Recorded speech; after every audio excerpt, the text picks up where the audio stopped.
The following may contain offensive language, adult humor, and or content that some viewers may find offensive. The views and opinions expressed by any one speaker does not explicitly or necessarily reflect or represent those of Mark Radulich or W2M Network.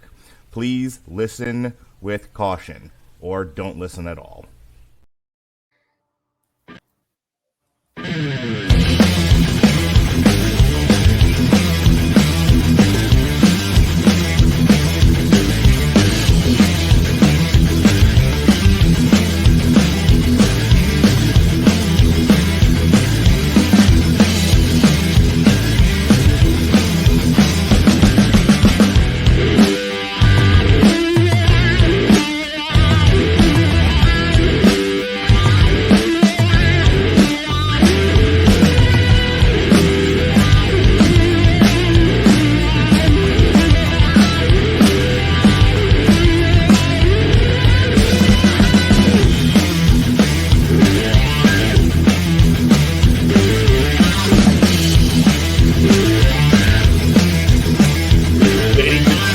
Get ready, because this is the Metal Hammer of Doom Jukebox! Hit it!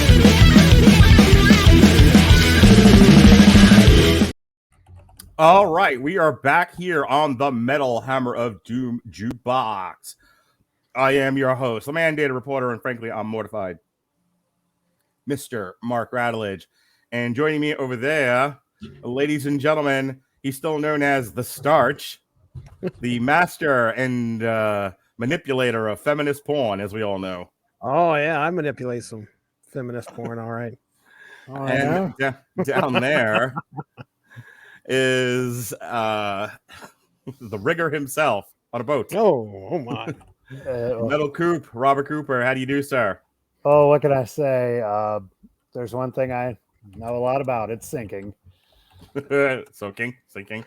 Oh no, not the Mormons again.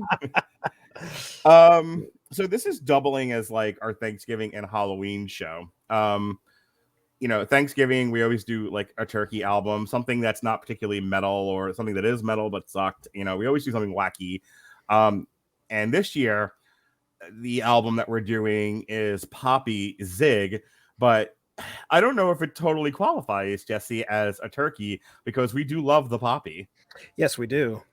And I mean, for it to be a turkey, you guys were the ones that kind of established what a turkey was for this show.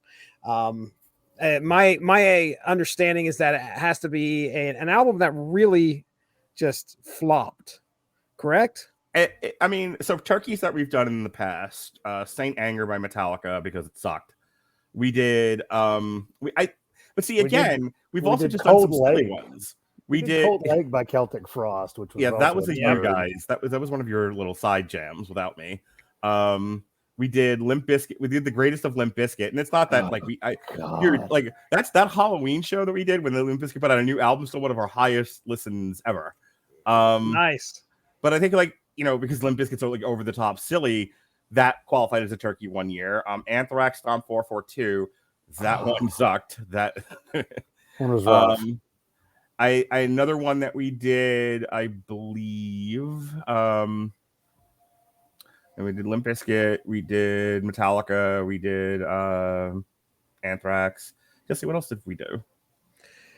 We've had to have done these. Poison. Look what the cat drag did. Oh yeah. Yep. And that was definitely more of a in the over the top silly category. For sure. So I think in a very loose way, Poppy Zig, which is what we're going to talk about tonight. In our second segment, we're gonna go back to the Church of Poppy, Jesse. Oh, I love it. And we're going to talk talk about social Zig. media of Poppy. Yes, Jesse has to break out his little Poppy app. Gosh, I'd have to download that app again. It's who's to say it's still around? Yeah, it may not. Well, I checked in on it like about, I want to say it was 3 or 4 months ago, and it was still walk around and like run into people, but the Poppyverse. That's about it. So we're gonna revisit all of the Poppy because we've never talked about the Poppy on video before. But this is also doubling as our Halloween show. And so Halloween used to be covers month all month long. Yes, it was. and we do different covers albums, and we haven't done a cover show in a while. I'm like, oh, we should bring that back. So we didn't get to do a show in October for a variety of reasons. And this is the only show we're doing in the month of November, so it's kind of a joint jam. So the 3 videos that we have tonight, 3 videos plus 1, because we have a live Poppy concert footage video of her covering "Spit" by Kitty, but we also have. I am getting into the Poppy sphere, by the way. Thank you for setting that up for us. But we also have 3 covers videos that we're going to look at, so that is what we'll be doing tonight. But let me ask, because I worked on Halloween, and then I did a podcast with you, Jesse. We talked about feminist porn, and the Marvel Cinematic Universe being valued, and we talked about narcissism, and we talked about all kinds of stuff. We talked about make sure no black guy stretch out my Asian hooker. Can I tell you that bit gets me in trouble with my girlfriend? Oh no, really? No. Season 1 of The Deuce, I got so she sent me voice recording feedbacks while she Ubers as she listens to the podcast, and she heard me say that Rudy was my spirit animal because I laughed out loud to him going, and don't have her go with any black guys. I don't want her stretched out. And I was like, that's awesome. And I'm being facetious when they say that, but it's still funny to me. And then what was it? The second season, I readdressed it, but I was referring to Rudy talking about when Larry got hit by the cop car, and he thought it was real and his reaction to it. By the way, he has a great line in season 3. How much of season 3 have you watched? I haven't got there yet. I've got through like 10 minutes of the first episode. Okay, that's about it. So I'm binging this weekend. Deuce. The Deuce. Oh, is that the David Simon thing? Yeah. Yeah. The I rise still need of to finish The Wire. Yes, you do. Yeah, it's about the rise of the porn industry. He has a great line in season 3. But yeah, every time it comes up, I'll get feedback from her. Like, I don't even know why I date you. Like, what is wrong with you that you think this is okay? And she tolerates a lot of bullshit from me. Like, it's so funny because I think I said something or did something, and you razzed me about it, and she was like cheering for you. Oh, that's great. So yeah, I worked on Halloween. I took my kids to go costume shopping, which, by the way, can we just talk about that for a moment? Do you go to the Spirit Halloween? So my sons went with my daughter to Spirit of Halloween. I didn't have to go, and I'm very thankful I didn't have to. However, we did get a phone call that Caleb wanted a costume. Now, he was spending some of his own money that he had gotten, and Kira was also pitching in with some of the stuff. So he was wanting to get a Michael Myers costume, the jumpsuit reasonably priced at $10 or no, $20. It was reasonably priced at $20 for a jumpsuit at Spirit is actually a bargain. Jumpsuit. That's not bad, but what movie is that from? I don't think it's from The Love Guru. So Shrek 3. Then he's like, but I got to get the mask, and the mask was $70. Get the fuck out of here for a mask, for a Michael Myers mask. And granted, I think it was one of the later. It was a later Halloween version of Michael Myers, one of the more recent movies. So it had a lot of age to it. I mean, it looked great, but geez, he criminy dude. I'm talking about like $100. You saw the pictures of my kids. I threw them up on TikTok. Jonas just got a bat and a mask, but Lily wanted to be Victoria Ray Charles Stevens, whatever her name is, from the Child's Play movies. So she needed a wedding dress, and then she needed a leather jacket, and that was all. I mean, between his mask, his bat, and her costume, the whole thing set me back $170. My God, like the things we do for our kids. I mean, they look great, and the pictures I took of my son beating up my bonus child with the bat were hilarious. But I still think Lily could like repurpose the wedding dress and to get herself a guitar, and she could be Courtney Love next year. The thing is that that they're going to wear it one time, and it goes into a drawer or gets hung up, and it's not going to be seen again. And then when the next Halloween rolls around, I can't fit into this anymore. I need a new costume. Ha! Last year, Jonas. Jonas got a Ghostface hockey jersey and then the Ghostface mask and a machete. And like he still like fucks around with the mask and the machete. But yeah, he's outgrown the hockey jersey since then. Yep. Yeah, you're not wrong. Like it's expensive for a one-time wear. Like I miss the days, and I don't know if you went through this with Kira, but I miss the days when we would get like a princess dress for your kid and they would just live in it. Oh yeah, that's all you would see. Yeah, like a homeless woman. They just live in that shit for years. Yeah. So I missed, but I got pictures, but the ex took them trick-or-treating. So I wasn't a part of it this year. Years past, I went with them and walk around. And that's another thing. And we might have even talked about this last year, Jesse. Like, I don't know about your kids. Like mine about an hour and they fucking tap out. And I remember saying to you, like, God, when I was a kid, when I was in elementary school, oh my God, we walked everywhere. We conquered that neighborhood. Yep. And if Halloween was on like a Saturday, where we could go out like in the afternoon and just go until it got dark, and then even later, yeah, we would fucking trick or treat for 12 hours, man. Yeah, dude. If they would have let you, you would have done it. Well, absolutely. That's the way it would have worked. That's the way it would have worked. Yeah. This is the first year I think in like 4 years that I didn't go walking with them. Again, the daughter stepped up and was like, hey, me and my friends want to take them trick or treat. And I was like, go for it. And I'm glad I did because it started pissing down the rain probably about 10 minutes after they walked off. Now, so this is the Sunday deal where you people with your like Mormon. Saturday night before Halloween is how they do the. You go like October 14th or some shit. I was gonna say September 30th, but yeah, that's why when we were talking about scheduling that podcast, I was like, you can do it on Halloween. Your family don't do shit on Halloween. No, we don't have shit going on around here. Nope. Did you miss going out with them? Like in retrospect, with never mind the weather or whatever. Yeah, a little bit. I did because I was actually fully planned on it all day until probably about 10 minutes before I walked back in and from going outside. Kira's like, hey, you don't have to get ready to go, Dad. We're going to go. And I was like, oh, okay. All right. I'll take it. So yeah, I kind of missed walking around with them, but most of the time I know what I usually do is I have my phone playing Spotify and I have usually some type of Halloween soundtrack going the whole time as we're walking. And then it's me going, go with your brother. Go with your brother. Go with your brother. Go with your brother. Traffic. That's really all it is, dude. I feel like last year no one walked fast enough for me. Like I was practically running. You should put on some Ghostface Killer, actually. There you go. Coop, you've been trying to get in on this Halloween action. Man, what do you got to say? Well, I mean, I didn't do anything all that fun. Did I work that day? I think I did, but I just hung out with the girlfriend and her boyfriend, and we hung out with the dog and watched which, speaking of girlfriends, I found out a certain ex-girlfriend still listens to the show. Hi, Natalia. Can't believe she still listens to the show. Yeah. Wow. Yeah.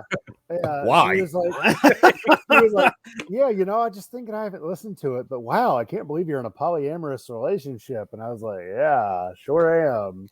She's checking up on you. Yeah, she's following me, I guess. But we watched. I would like to believe she watches for me, by the way. I mean, how can you not? That's what I'm She practically has to get a mop for the floor when she's done seeing you. I don't blame her. I don't know from which end, though. Whatever end is good for me. He just gets her. He makes her so sick. She just has uncontrollable diarrhea. It's weird. He makes me vomit and wet at the same time. It's the oddest thing. Yeah, I don't know where it's coming from at this point, and frankly, I don't want to ask. But we double featured of the horror movie that is a icon of feminism, Jennifer's Body. That's a classic. I'd never watched it, and part of me, I actually do agree. I'm like, I can definitely see this being very high on the, for the feminism scale. But also parts of it were not good. But I was just like, let me just put my critic brain here and enjoy movie. And then of course we followed it up with I own this movie twice and I've never finished it. Young Frankenstein. Yeah, I've never gotten all the way through it. It's a good one. Loved it. You now that I've seen it all the way through, it's even better because he does the putting on the Ritz. Oh yeah, on your red. It's on the red. Like So that fucking killed me. But it was otherwise it was a good time. Made a spooky playlist and whatnot, filled with lots and lots of death metal and spooky classical music. So spooky. yeah, so it wasn't half a bad time. The funny thing though, speaking of Halloween and our covers thing, so the big difference between the audio and the video portion of it is it's really hard to find actual bands that do decent cover videos anymore. Yeah, I struggled as well. I was gonna say it's hard to just find like videos. Well, I mean, you can find you can find stuff. Yeah, I mean, that's not just YouTube guy sings this in a metal version. Yeah, yeah, because I was really looking for more weeaboo-tastic ones, which what I really should have chosen. Because I don't know if you remember our Trick or Treat show where I got to teach you all about 80s and 90s anime that got aired in Europe. I vaguely remember that now. I mean, I definitely remember that we reviewed a Trick or Treat covers album one Halloween, but I didn't remember the anime portion of that show until just now. Oh yeah, the entire thing was me explaining anime to everybody. But I just remembered that because they cover Pegasus Fantasy, which is Saint Seiya, which is huge in Japan and Europe, in Latin America, but we missed the boat. I forgot until I was just watching a video on it. The U.S. version of it decided to use Bowling for Soup's cover of Iran as the fucking theme song. I was like, you had fucking 90s like visual K shredding, and instead we get Bowling for Soup doing Iran, which was, I mean, it's catchy. It's definitely like chlamydia. So let's transition to women. No, let's transition to talking about Thanksgiving, because this is doubling as our Thanksgiving show as well. Hey, Jesse. Oh, Mark. Do you remember when we did the Hoobastank? Because the Hoobastank isn't nearly as good as at that particular time. We were I'm going to say we. It was probably just me, but let's say we, because we are, because you are, as you know, my primary partner. And do you remember? I was doing a long ongoing gag about sticking your dick in the cranberry in the cranberry sauce. Do I ever? Yeah. Oh my god! 3 entire Metal Hammer of Doom extras on Hoobastank, all talking about fucking a can of cranberry sauce. Do you think it's still going to come out in that same sort of like a prolapse anus? Or I think I did say it's best to get the cranberry juice out of the can so you don't cut yourself mid fucking. Gosh. If I had known it was going to be this kind of a party, I'd have stuck my dick in the mashed potatoes. Also, you gonna butter them up, Big Chief? Also, a Thanksgiving staple. But Jesse, do you remember? Do you remember our Hoobastank? That was another one. That was another turkey that we did. Was the Hoobastank album? Was it really? Yeah. Okay. It was whatever the new Hoobastank was. Okay. And it's stank. And then at the time we were doing Metal Hammer of Doom audio extras, we would do 3 apiece. So we did Crawling in the Dark, we did The Letter, and then we did something else. Yeah, I remember. I remember those.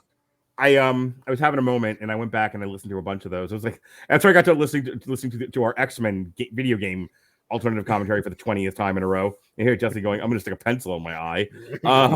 It's still was it that hard? No, we were just watching somebody else play it, and I had to put up with these goofs all commentary. Apparently, it was like the third recording in a row.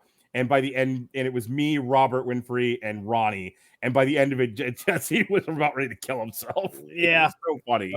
Traffic. All of the Screaming Boy podcast. The entire Screaming Boy podcast. But yeah, we spent a lot of time talking about like Thanksgiving traditions and some kinky ones, like, you know, fucking a can of cranberry sauce. I thought you were going to baste the turkey. That's right. I'm working this Thanksgiving. Normally I would go to the mother-in-law's. I don't know what I call her anymore. My ex-wife's mother. Do you like her? Do I like who? Her, the ex-wife's mother. Yeah, she's fine. She's generally speaking treated me well. Okay. Well, because if you didn't, I was going to have to come up with something real quick. Oh, no, please don't. Get myself enough trouble. Don't. Well, I mean, what's she fucking do? Watch it? She hasn't before. She ain't gonna start now. Yeah, she was resentful of the fact you were doing it when you were married. Now she's just like, oh, tee cry for me, Argentina. So anyway, I normally would go to the in-laws for Thanksgiving, but I opted to work this year because I don't need to be there unnecessarily. Actually, I don't. If you remember, Jesse, I think I talked to you about this. I don't really like Thanksgiving, and because it's, to me, like, the meaning of Thanksgiving seems to have completely evaporated. I'm not a huge football fan. It's just a big dinner, and that's it. You just sit around, you eat, and you go home, and it's like, Christmas, there are activities, there's traditions.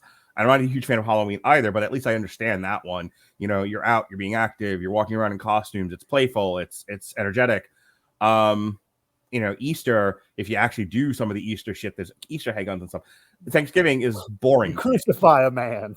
Yeah, you nail a guy to a cross. It's family entertainment. And then he comes back a couple days later. Was he dead the first time? Or does the world he? may never know. You never know,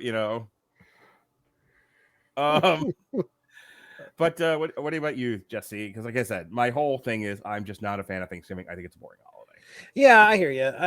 I mean, really, we don't get together with a lot of family.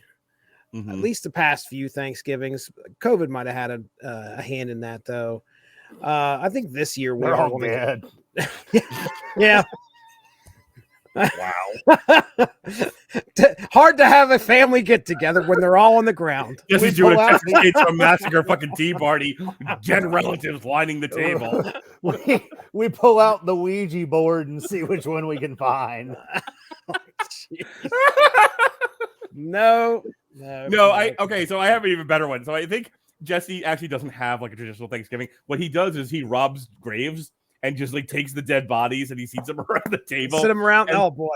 And then there's like a seance and he just sees who shows up from like anywhere. See what ghost decides to incorporate inside one of these bodies. While Mark travels there with his cock covered in cranberry sauce. I just show up with the can on me now. Just only the can. Listen, I have adopted a clothing optional lifestyle, but the can of cranberry sauce on my cock, never optional. Oh, dude.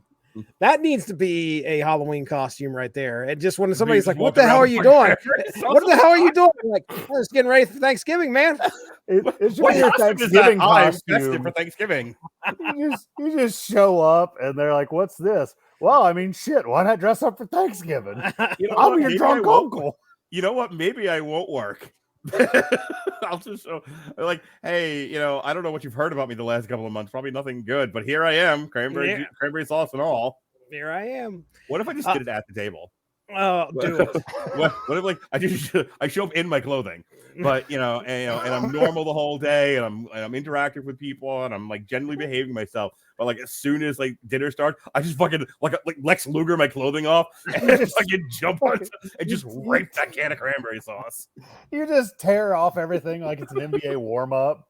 Oh man, my father-in-law. Rip it all off. I usually sit next to my father-in-law. He sits to my left.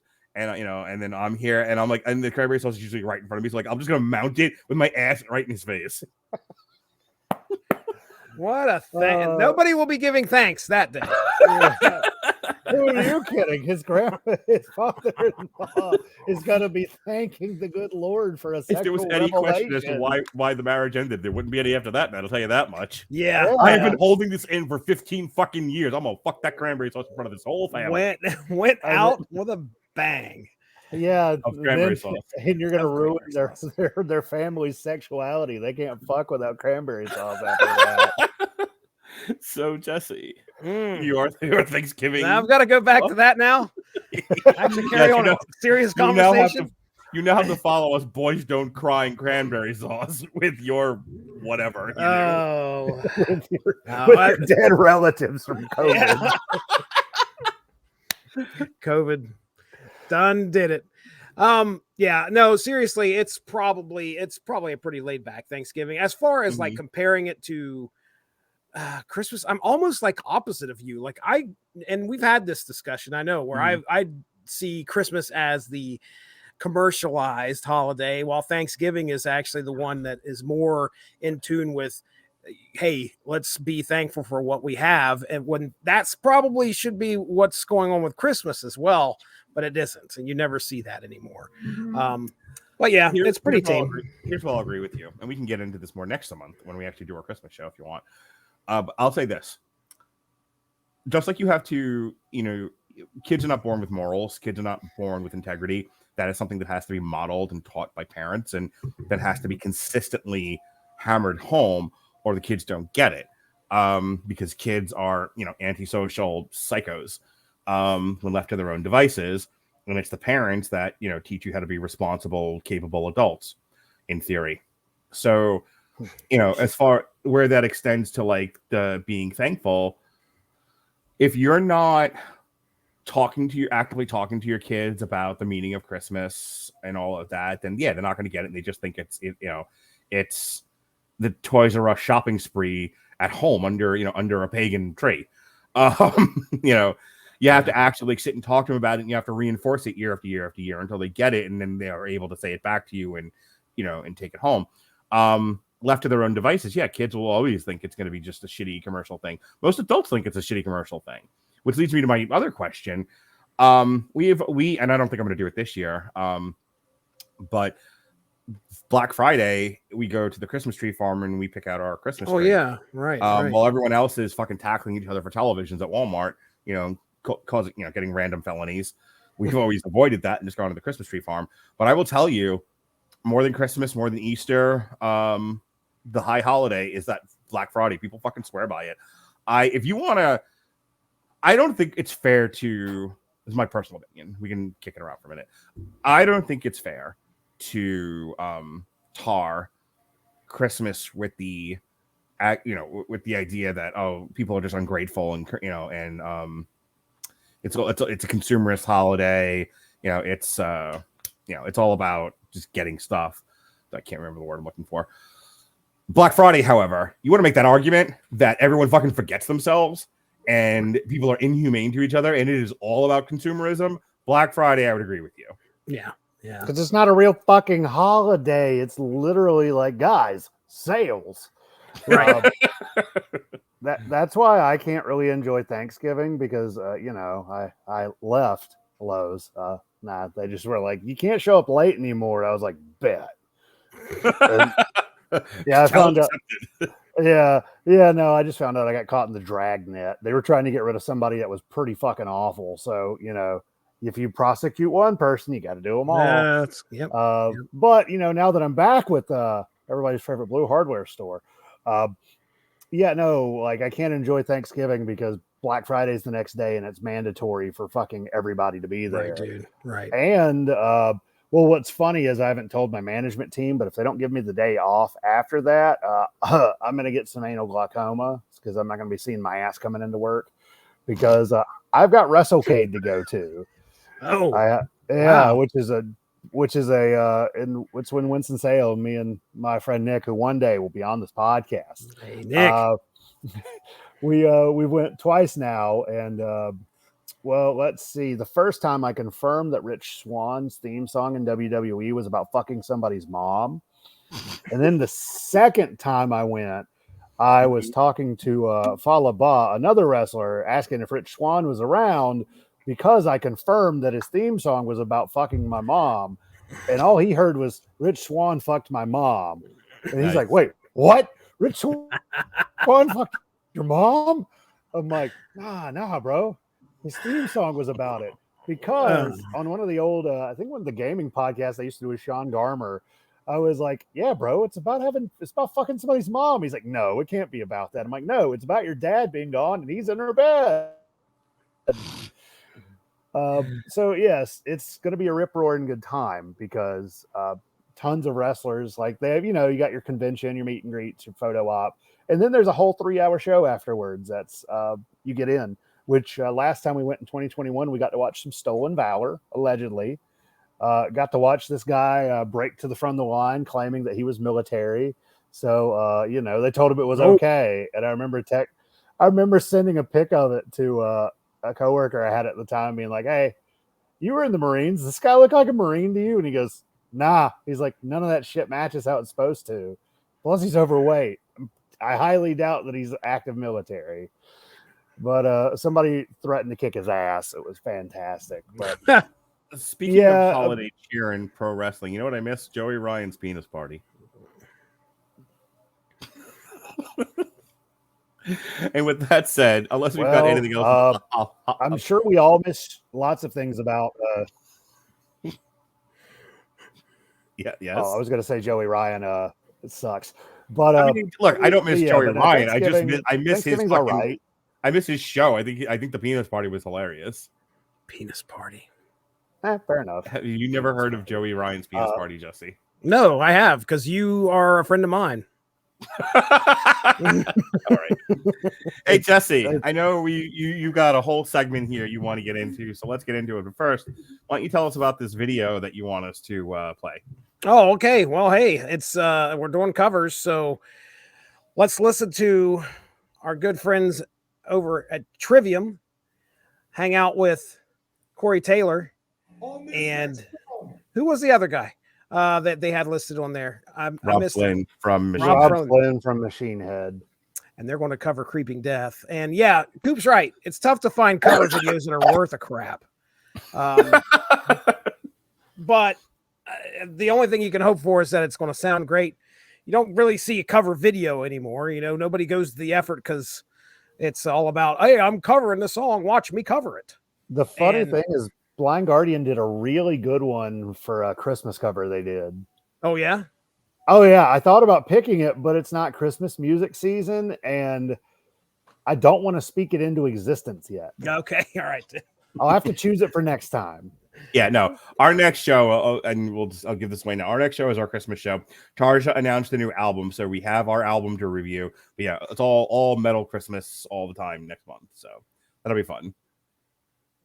I'll have to pick a better list than I did the first time. Tarja Bomb. Oh, Tarja Bomb. All right. In the meantime, all right, Jesse, here it is. Creeping Death by Trivium featuring Corey Taylor and Robb Flynn of Machine Head. We're going to welcome two of metal's greatest. So, really, what we could talk about here while they do their song. Mark, you saw a lot of concerts recently, like over the year. How many? I may have a problem. How many was it total? By the end of the year, it'll be 40. 40. So, and that, by the way, that's what I saw. There were two that I just didn't go to. Oh, yeah? Yeah, I was sick twice. So there was an LOVD show and I think a Goat Horde show that I missed. Goat Horde! I bought the tickets, I just didn't go. Yeah, I had a couple of those.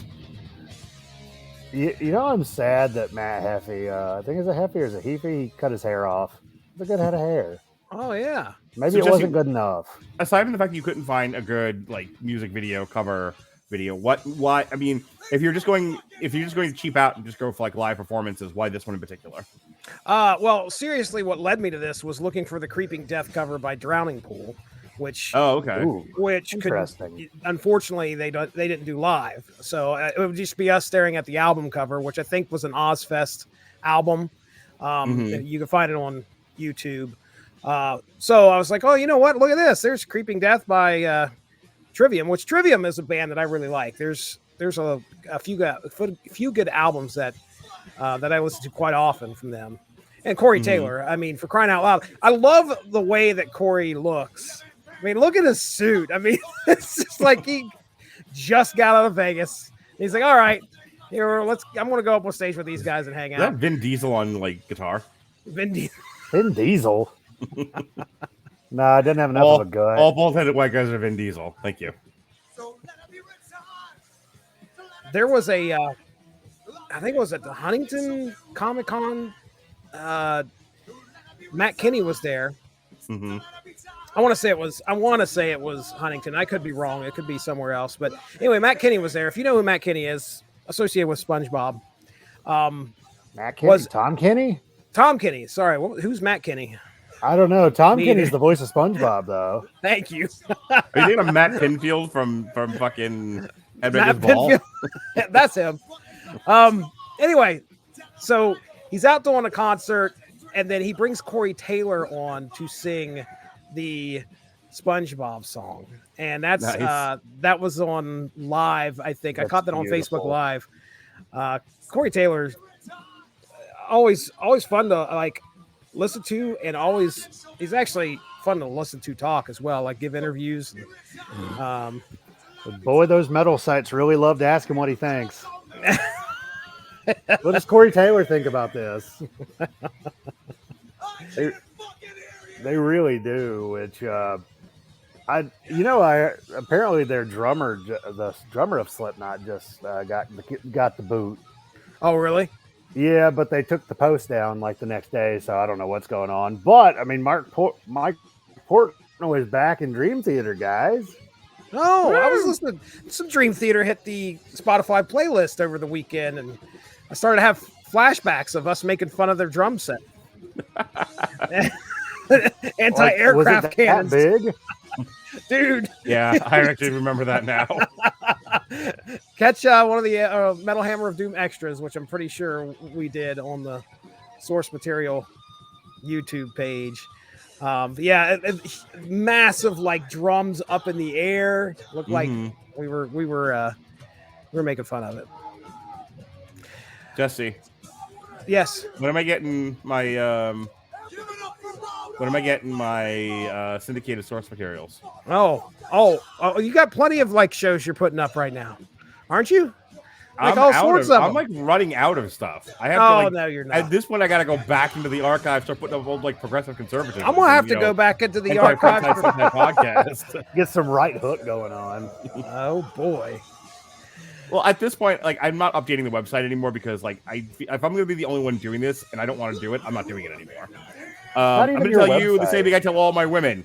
I'm no longer doing things I don't want to do anymore because I get nothing back for it except aggravation. So fuck it. And one of those things was I'm no longer updating the blog. Like I'll do it for the live stuff. Like, I'll do it for this. But all the old shows that I put up and all that, you know, and whatever else, like the movies that don't suck. Yeah, I'm not updating the website with that shit anymore. You get a thumbnail on YouTube, and that's all I'm doing. That said, is it an American Whammy production though? It has not been American Whammy for quite some time, buddy. I was thinking of that while I was taking a dump the other day. I was like, oh, remember when it was an American Whammy production? That was I never got so mad about this network until that shit went down. I didn't give a shit until that stuff went down with this network. Well, what's even funnier about that is I'll occasionally like anytime. Well, first of all, anytime I meet somebody new, have you heard us do the bit where Jesse takes the BDSM quiz? It's hysterical. I share that with everybody. Here you go. It's on my card. But like people ask me about Caliente, and I'm like, I did a whole review on it, and I'm like, I'll play in the podcast, whatever. And there was a good stretch there where every podcast, you know, going back and listening to old stuff, I was like, and we are an American Whammy production. I'm like, ooh, this is not aged well at all.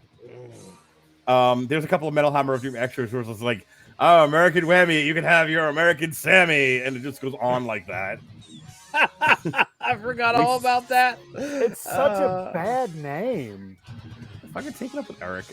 Any case, who the fuck is Eric? Didn't he try to scam us? I was going to say that dude's no longer part of here. Is he? No, he was a friend of Sean's. Anyway, my point being that fuck, I was talking about like why did I bring up oh yeah, so I was like, so I told Sean, like, if I'm not going to find pictures for this crap anymore, and I'm not going to update the website, like, why don't I start to just throw everything up? Because I want everything in kind of one place, which is funny because I gotta get all the old Blog Talk Radio stuff on W2M, and then I can finally shut down Blog Talk Radio and stop paying for that. Except now I gotta get everything also off of this network back onto Blog Talk Radio in case Sean and I ever part ways, because every partner leaves me, and I want to make sure all my stuff is in one place. Huh? I said, I'm sorry. Do you want to talk about it? Not at all. Oh, Jesse.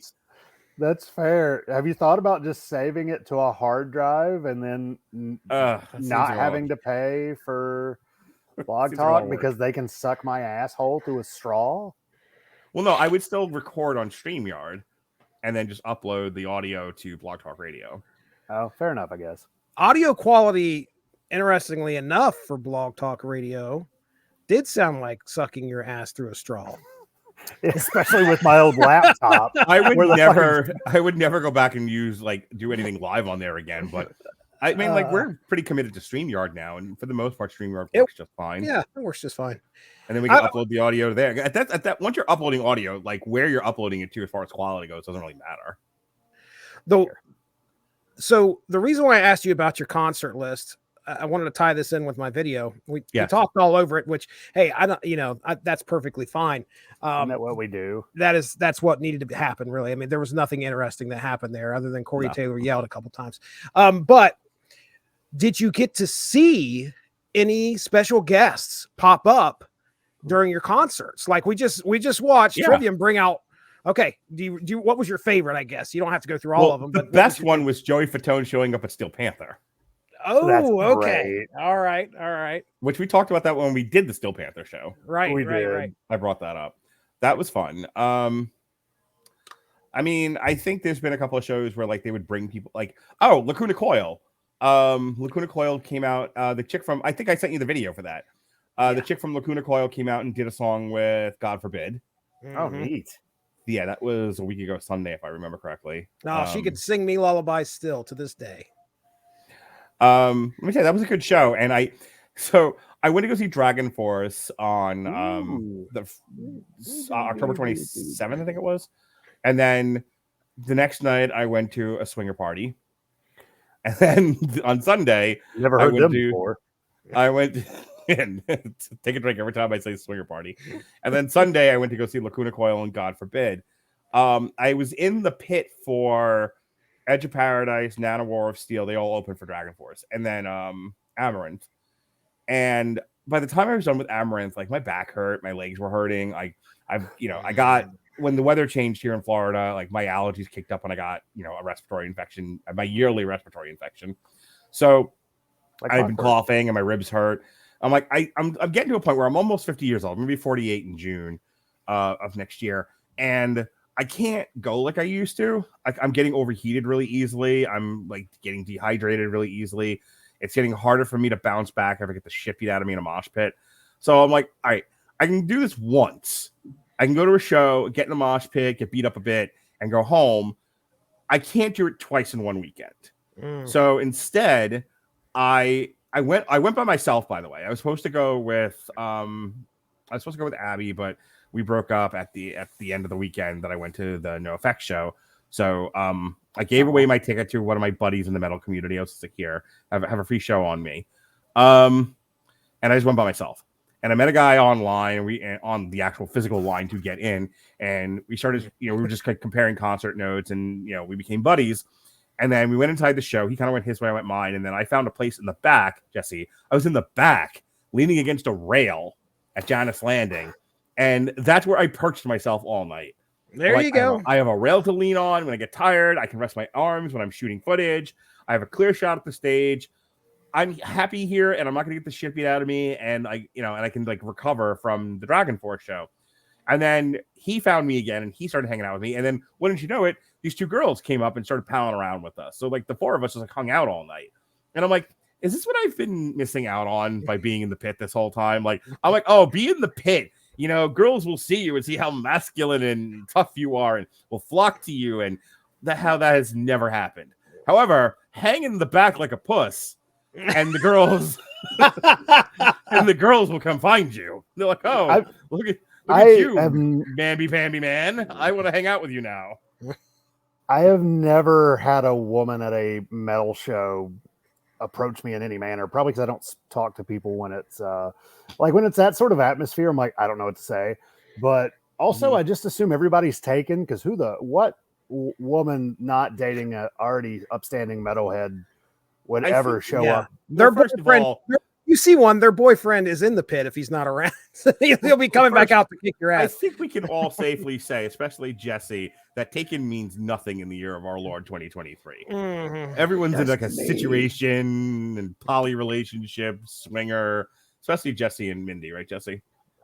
All night, all day. You got. He likes to cover himself in that in hand sanitizer. Jesse right has a V. Jesse has 2 girlfriends. He has his wife, and then he has ChatGPT. That's right, baby. The P stands for Poontang. We've been over this. All right, my Poontang Pie friend.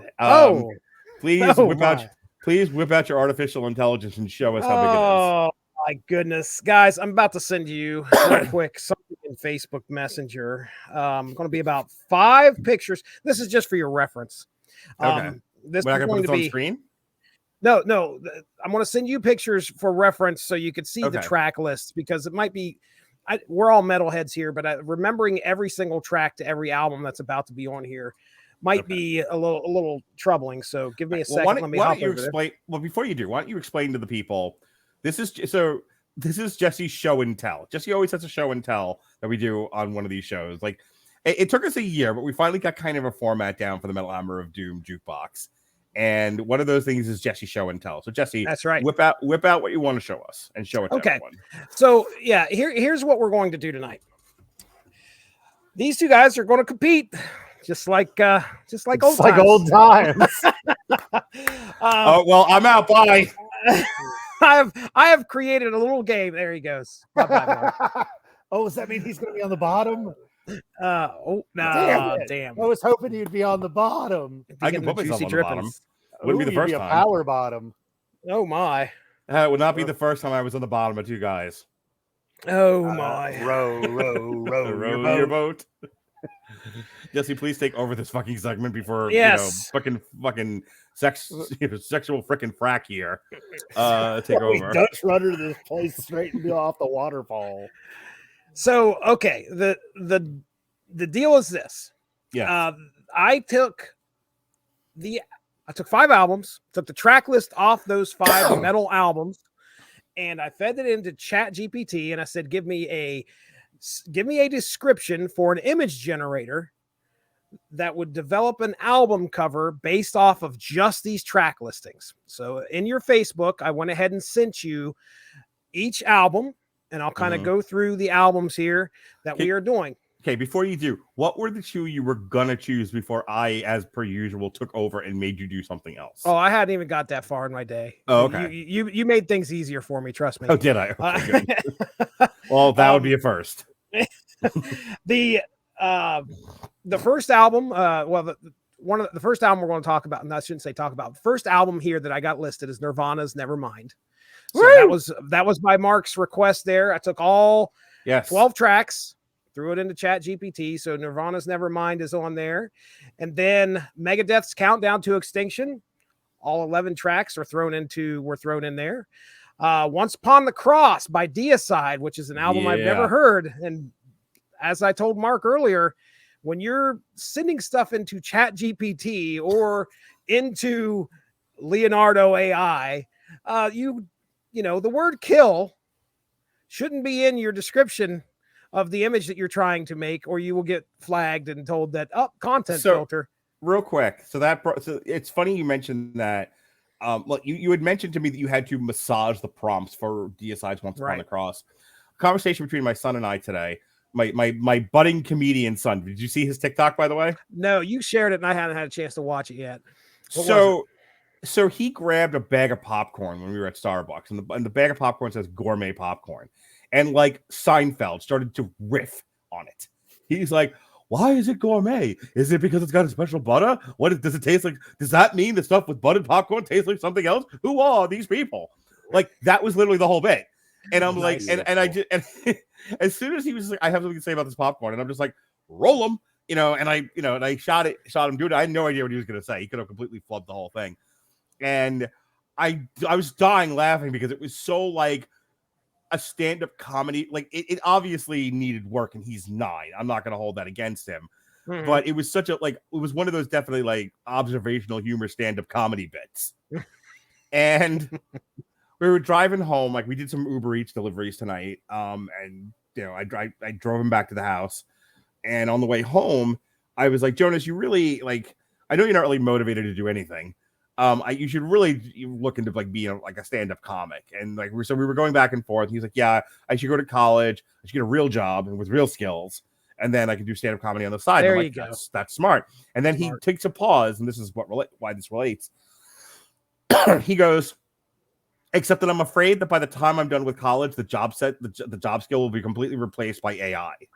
And he goes into this whole thing about how by the time he becomes an adult, there'll be no more jobs left because they'll all be done by artificial intelligence. And I'm like, that's not true. They're still going to need humans to do certain things. One of those things is massage the prompts for the artificial intelligence. Because let me tell you the struggle that Jesse had trying to do prompts for Deicide's Once Upon the Cross. Yeah, right.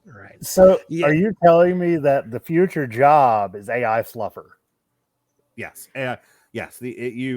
Some people would call them prompters. But AI fluffer is also engineers. Prompt engineers. But prompt fluffer or AI fluffer is also if you like that sort of thing. Well, because I mean, what you're essentially doing is you're having to edit the manner in which the product is produced that doesn't actually mimic what the real results usually are.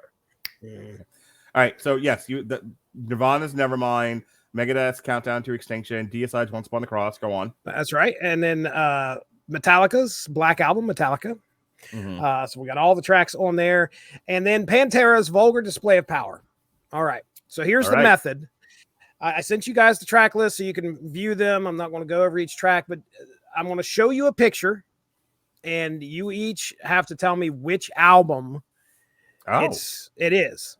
All right. So now it's a game. Yeah, that's where the game comes in. I'm going to show you the picture of what Bing or Leonardo came up with, and then you guys have to tell me what album that it's supposed to be based off of. Okay, here we go. So let me go ahead and present my screen as soon as I get out of that, and I go over to this, and I click on this right here. Right. Jesse has to massage the prostate of this podcast. Got everything sort of ready. There it is. Okay. All right. So I'm going to share a window here. Give me just a second. I would love to get on with this. Can you be a little more prepared next time, sir? I'm totally here. This is absolutely 100% prepared. All right. How professional is it? Okay, here is your fucking first metal. Here is I was gonna say fucking Poppy and like being shibaried with a sword. Here is your first image, and to describe it to our listeners, that aren't watching the current product right now, we have a lone wanderer standing on a desolate, like desert surface with a bunch of thorns, and it looks like bare trees. Oh, it's Metallica, the Black Album. Yeah, so, that's what I was gonna say, because wherever I may roam. Yeah, well, there's a couple of things here. So you're taking the entirety of every track listing and merging it into one picture. You got Enter Sandman, Sad But True, Holier Than Thou, The Unforgiven, Wherever I May Roam. Okay, that one applies. Don't Tread on Me, Through the Never, Nothing Else Matters, Of Wolf and Man, The God That Failed, My Friend of Misery, and The Struggle Within. I mean, hang on. We got a large skull erupting from the earth. Just kind of paint a picture for our listeners here. Covered in thorns and branches. Red glowing eyes of the skull. It looks like it's clearly a cloudy day. We got what looks to be some molten lava in the background, maybe. Now I'm trying to think of something that would have like a big skull on it, and I'm not seeing a song. Because again, my first impulse was that it was the Black Album, Wherever I May Roam and all of that. But and I was thinking about like Thorns, and I'm like, wait, that might not be a song on the Black Album. Sure not. I mean, I was thinking that's just the Sandman entering myself. Maybe it needs a can of beer and a kendo stick. Yeah, you know, it was really funny. I went at WrestleCade. It was 2019, the Sandman was there, and Tessa Blanchard had a big old stink with him because he was bitching that the women were main eventing, and that's not right. All right. So she went on the fucking mic and was like, "Oh, some old washed up has-been says women can't main event." And I was like, "Ooh, who could that be?"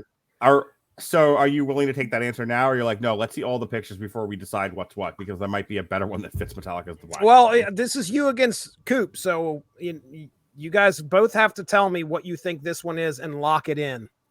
Okay. So, Coop, are you going with Black Album? I'm going with the Black Man, yes. All right. That's great. I had a nickel. All right. Did we win? Mark, are you going with the Black Album? I'm going with the Black Album. Okay. All right. We will return to this picture in just a few. I'm not giving the answer just yet.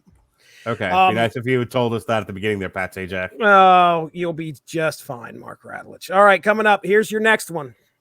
Ooh. We have 1, 2, 3, 4. It's like a 9-panel grid. We got some beautiful rainbow colored objects here, kind of a surreal type of setting for some of these. We got a tree in the middle. There is, I don't know what is going on. Gotta be Nirvana. Never mind. That's In Bloom. Yeah, that's what I was thinking. This is In Bloom. Lithium, poly, territorial pissings, drain you, lounge jack, stay away, on a plane, something in the way. This feels very Smells Like Teen Spirit-ish. Okay. Yeah. All right. All that's missing is the deodorant. Both of you are locked in. All right. Yeah. All right. Nirvana. All right. Here you go. Oi. Now, just to kind of give you guys an idea, you guys are both choosing the same album. So what you have left right now is Deicide, Once Upon a Cross, Metallica's, I'm sorry, Megadeth, Countdown to Extinction, and Pantera's Vulgar Display of Power. Okay. So here on this screen, we have what looks to be, again, this desolate, well, I shouldn't say desolate, a destroyed cityscape. One person in the middle here, what looks to be like maybe at the edge of some water. There is a large storm that has either just passed or is coming in on this guy.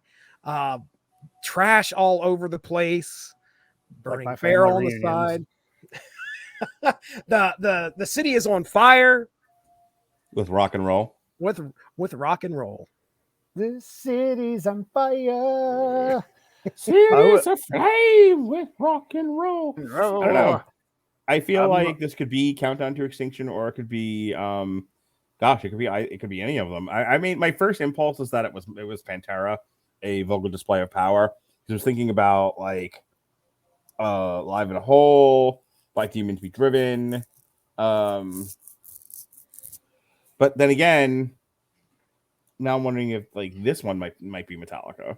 Ooh, that lone guy down at the bottom, huh? Always, I noticed that Bing Image Creator loves to do that. It's like, oh, okay, we're going to stick a lone figure down there to kind of make it look so epic. Yourself, fan fiction guy. That castle in the background, I'm trying to figure out like what the fuck from any one of these albums would that castle relate to? Like a single song. I don't see a castle. I just thought it was a bombed out cityscape. Oh yeah, you're right. It's like bombed out cities. I think it's Megadeth, Countdown to Extinction. Yeah, it's Countdown to Extinction because 1, Extinction, 2, Ashes in Your Mouth, of course. Yeah, okay. Architecture of Aggression. Yep. I mean, High Speed Dirt. We got it, Jesse. It's Megadeth. Okay. All right, Megadeth. All right. I feel like we're just we're against one another, but like I don't know, this was collaborative. Yeah, we're gonna have to like roll fine. Shambo with. We have to roll Shambo at the end of this. That is fine. God. Oh, hey, look, it's the lone figure once again down there at the bottom. I don't know. He looks a little less like a man and more like some kind of, I don't know. He's got a crazy looking pointy head. Looks like Lord of the Rings for dogs. We have massive at home. What was it? Doom Mountain or whatever Mount Doom. Mount Doom. So yeah, we have a large, like looks like a dog of some sort, demon looking dog coming up out of the, very similar to the first paragraph. Does it yell unicorn? Photograph. Unicorn. And again, we have what looks to be like lava down there on the ground. I can't tell if there's a planet up at the top or if that's the moon or a space station of some sort. And then clouds all over the place. So you guys now have It's two, Pantera and Deicide. Pantera and Deicide. What are you thinking?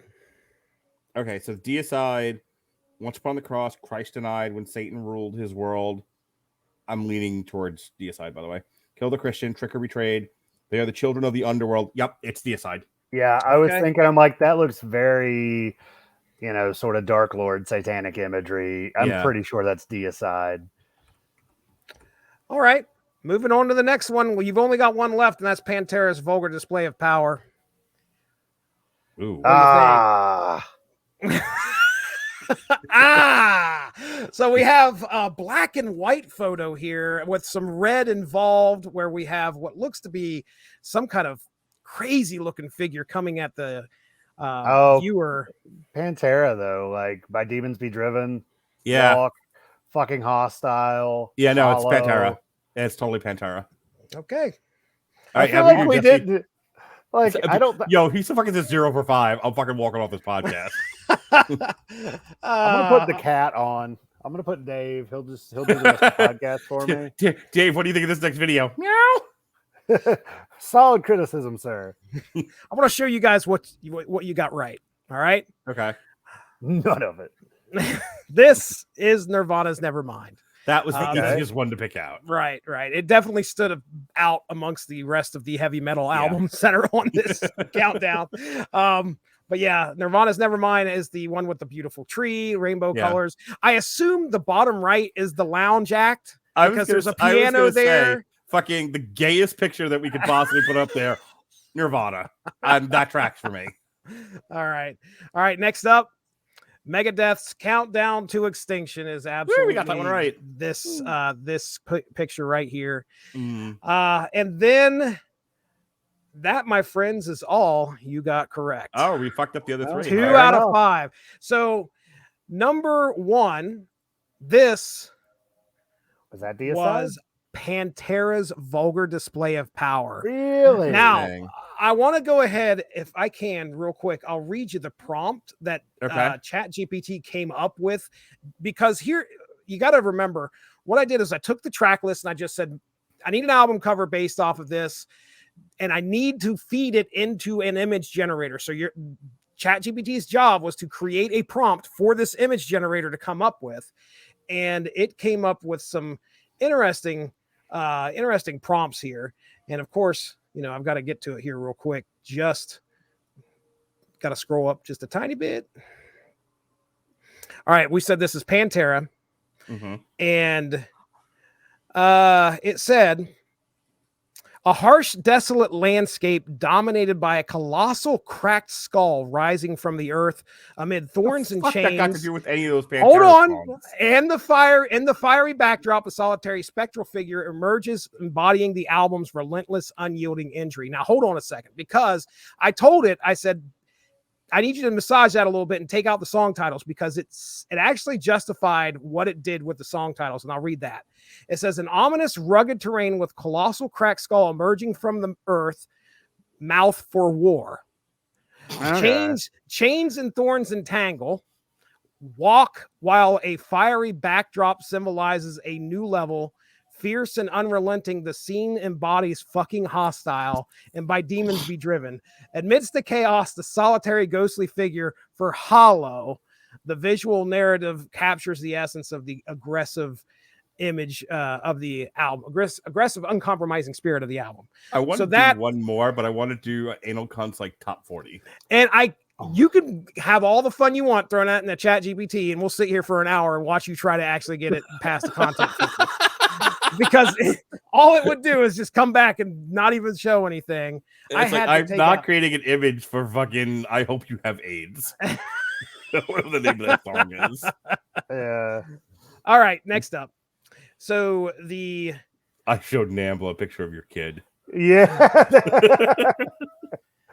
I did explain what Nambla was to a friend, because I kept calling him Agent of Nambla.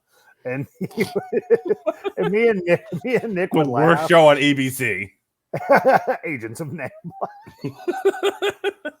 All right, go on. Yeah, hey, the new Marvel Cinematic Universe show is out. Oh no. Agents of Nebula.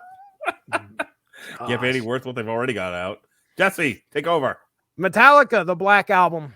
Oh, God, And really? the only reason I think that the only thing that you could really pull out of this image is of Wolf and Man.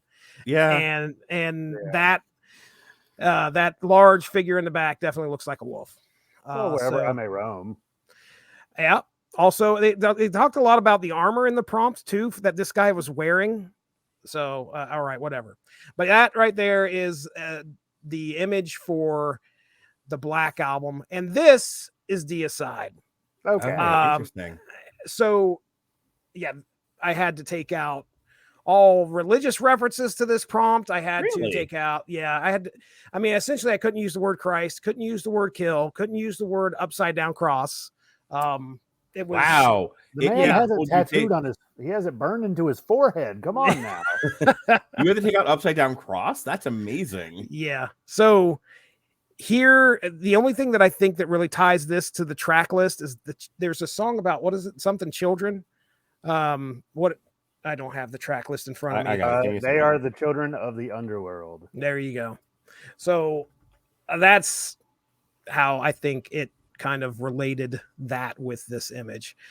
So there you go. There are 5 of the top, well, let's just say 5 album covers for the ones that we picked. So I hope you guys had fun. I did. That was a lot of, That was it was fun, a lot of Jesse. fun. Thank you All for whipping it out and showing it to us. Absolutely. All right, let's get that out of here. Cranberry All right. sauce will be coming later. Coop, you devil, you. Go ahead and tell us about your video. Oh, so I mean, I went with a fucking classic. I don't know how many watchers or if you fellas have seen the Holy Diver video by Dio, but Killswitch Engage's cover of it has a absolutely splendid video that more or less just very much is like your Young Frankenstein version of it, if you will. Put that to Ritz. But not the I think I was talking to Jonas, and I went into like, oh, your name is your name is Igor. No, it's Igor. It's Igor. All right, so here it is. Killswitch Engage, Holy Diver. It was awesome to hear them play this live too. Have you- They also played this Fire Burns. Have you read the comic book for this yet? No, I have. didn't know I there was have one. the comic book.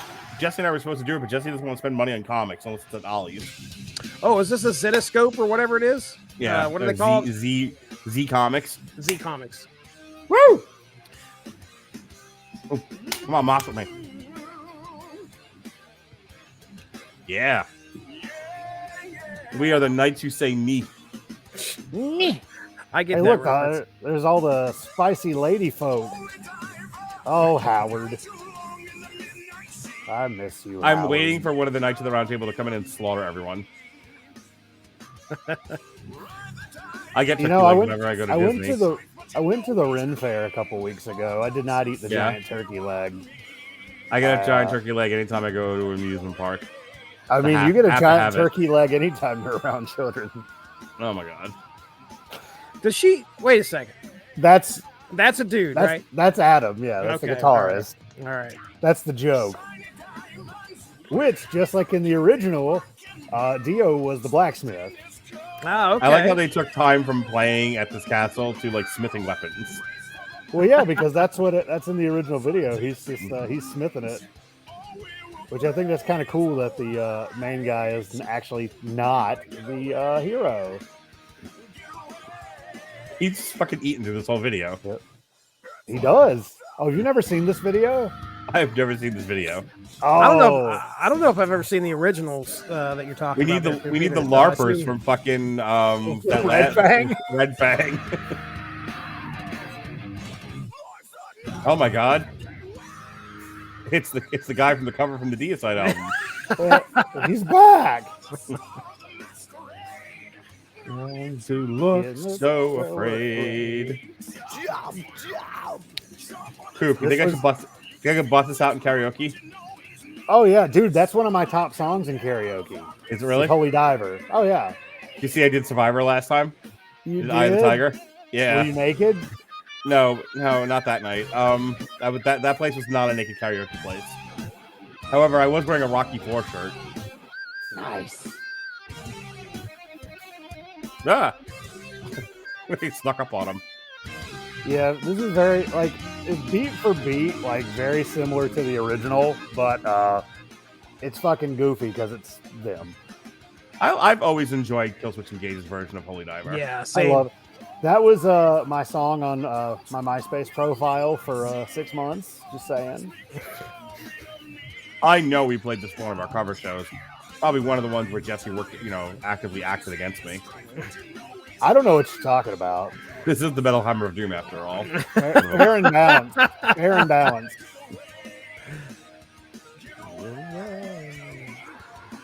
Get away. Get away. Yeah. You gonna cast Magic Missile? No, the armorer got him. Oh. That's how the Mandalorian season 4 is going to end. I wasn't quite sure what he was doing behind him. I'm like, oh, this video took a turn. Is that person in drag? Yes. Sure. Yeah, there it is. Oh, I can see his button chopped. I love that he always dresses goofy for their live concerts too. He's still eating. Oh, he just eats. Nice. Great cover. Great It cover. really was. Yeah, it's Well one done. of my it's one of my favorites. Yeah, the original videos, of course, are much more straight about it, but it's a shot for shot remake, like the version of Psycho with Vince Vaughn. All right, so let's get into the Poppy. The Poppy. The Poppy. So Zig, as opposed to Zag, is the 5th studio album by American singer-songwriter Poppy, released on October 27, 2023. The album was released through Sumerian Records, marking her return to the label after briefly signing with Republic. Produced by Ali Payami, so peanut butter sandwiches. The record marks the artist's return to pop music and features a more industrial sound than her previous album, Flux, from 2021. In December of 2022, interview with Revolver, Poppy revealed that she was working on her 5th studio album. In March of 2023, she announced a new single called Church Outfit, which was released on April 4th. The single marked her return to Sumerian Records following a short signing with Republic Records for her 5th EP, Stagger. On July 19th, 2023, Poppy released the single Knockoff and announced the album Zig for release October 27th. So we're actually doing something contemporaneously. Following the announcement, the album was immediately made available for pre-order. The album's 10 track Motorbike was released as its 3rd single on September 12th after being previously leaked online. Hard was released as its 4th and final single on October 20th, with Poppy having performed it live prior. Jesse, we started doing Poppy albums because she did a metal album and she was signed to a punk label, Sumerian, punk hardcore with Sumerian, and we've just kind of been following her since because she's just a funny artist to me. We dug when we originally did the one Poppy album that was metal, and then she became a staple of NXT there for a little bit. We dug into her history a little bit, and she was this really quirky pop artist. So there was a lot of fun to be had there. This album, decidedly not metal, but I think for an industrial dance kind of a thing, not the worst thing I've heard. Yeah, I'll agree with you there. I mean, there's a few tracks on here, like I said, that it definitely will keep me interested, and I'll bob my head to them. Most of the singles actually are really good. I think Knockoff's my favorite. Motorbike is fun to listen to and envision Poppy doing whatever she's talking about in that song. But yeah, I mean, this is not bad. I did say that it doesn't really hold up compared to what we were introduced to her in. At least I was, when it came to her doing metal. Yeah. I disagree. And she just, I wanted her to stay in that genre. I wanted her to, because it just felt like it was this great dichotomy of this diminutive. Yeah, it was like baby metal. She's when you listen to some of those tracks, because I've listened to that album again, of course, listening to this, I was like, oh, I got to go back and listen to I Disagree, because I haven't listened to it in probably, 4 years, or well, maybe a couple. It was released in 2020. So it'd been a while.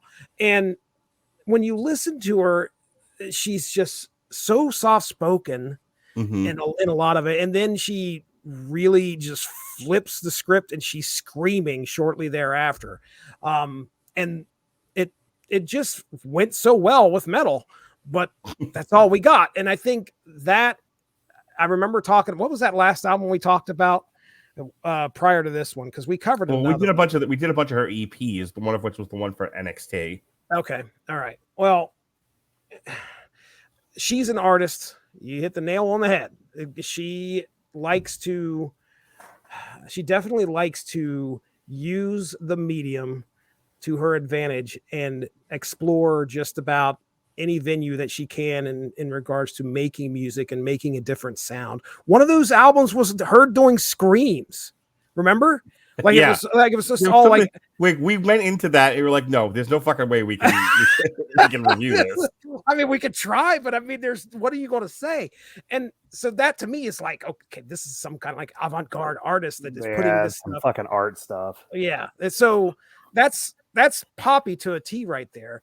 But again, this felt so pop laden in my opinion, but it was, it wasn't horrible. I could listen to it again. I'll listen to it again. No problem. Coop, what'd you think of it? I mean, just kind of the way Jesse was talking about it, listen to it again. I found it to be a very sort of easy listen in a way. It wasn't very challenging in some ways. I did find it interesting, like in Church Dress at the end, she had some screams in the background. So I was like, okay, we still have a little bit of it in there. And I was actually talking about this album with my girlfriend, and she had a lot to say. Okay, what'd she say? Well, she actually, God, there was so much she had to say. I can't remember all of it, but she definitely was talking about how this is a lot of sort of your goth pop, very much a lot of gothic influences and a lot of sort of West Coast sound as well. And then we started getting off into a tangent about our next topic as well, which was quite interesting. But she was a big fan of this album as well. On the other hand, I was fine with some of it. The first song I heard was actually, I was on the Gram in Sumerian Records, was they had like 20 seconds from Zigzag, and like, man, those comment section was brutal. Really? Like what? Well, and it was, which to be fair, the part they put was just there, when you zig-a-zag, when you zig-a-zag, zigzag, and it was just that on a loop. That's not good. It drove me insane but I mean, that song to a degree, that's kind of where it's at. Which to another degree, I also find that that's kind of modern pop music in a lot of ways, is sort of a lot of your sort of mainstream is like a hook and an idea. I was actually remember listening to one of my favorite YouTube guys that does music, Todd in the Shadows, was talking about, what was it? It was Happier, which was, I think, was it Bastille and DJ Marshmallow or something. But it was talking about how, what? That's what they call me at the swinger party house, DJ Marshmallow. Hey. But how there wasn't a chorus necessarily, really, like your sort of chorus part is just replaced with a beat dropping, and that's kind of what brings people through. And I feel that in a lot of ways, it's just repetition. It's very much now made for your TikTok generation, where you get that 15, 20 seconds of a song through that repetition, you make yourself memorable. But I think the other side of that is, we're focusing on like the younger generation, which obviously Poppy appeals to. And so I think what you're saying is true, but also this was very much the sort of thing I would hear at the goth club here in Tampa, the Castle. Like she would feel right at home in a goth industrial set for people to dance to. Yeah. It's not incredibly complex. It's got some of this, most of it, I would say this album has like a danceable beat to it. And you wouldn't know it was Poppy necessarily, but it was, you throw this in between some like My Life with the Thrill Kill Cult and Lords of Acid, and maybe something a little bit more contemporary than all of that, and I think it fits right in.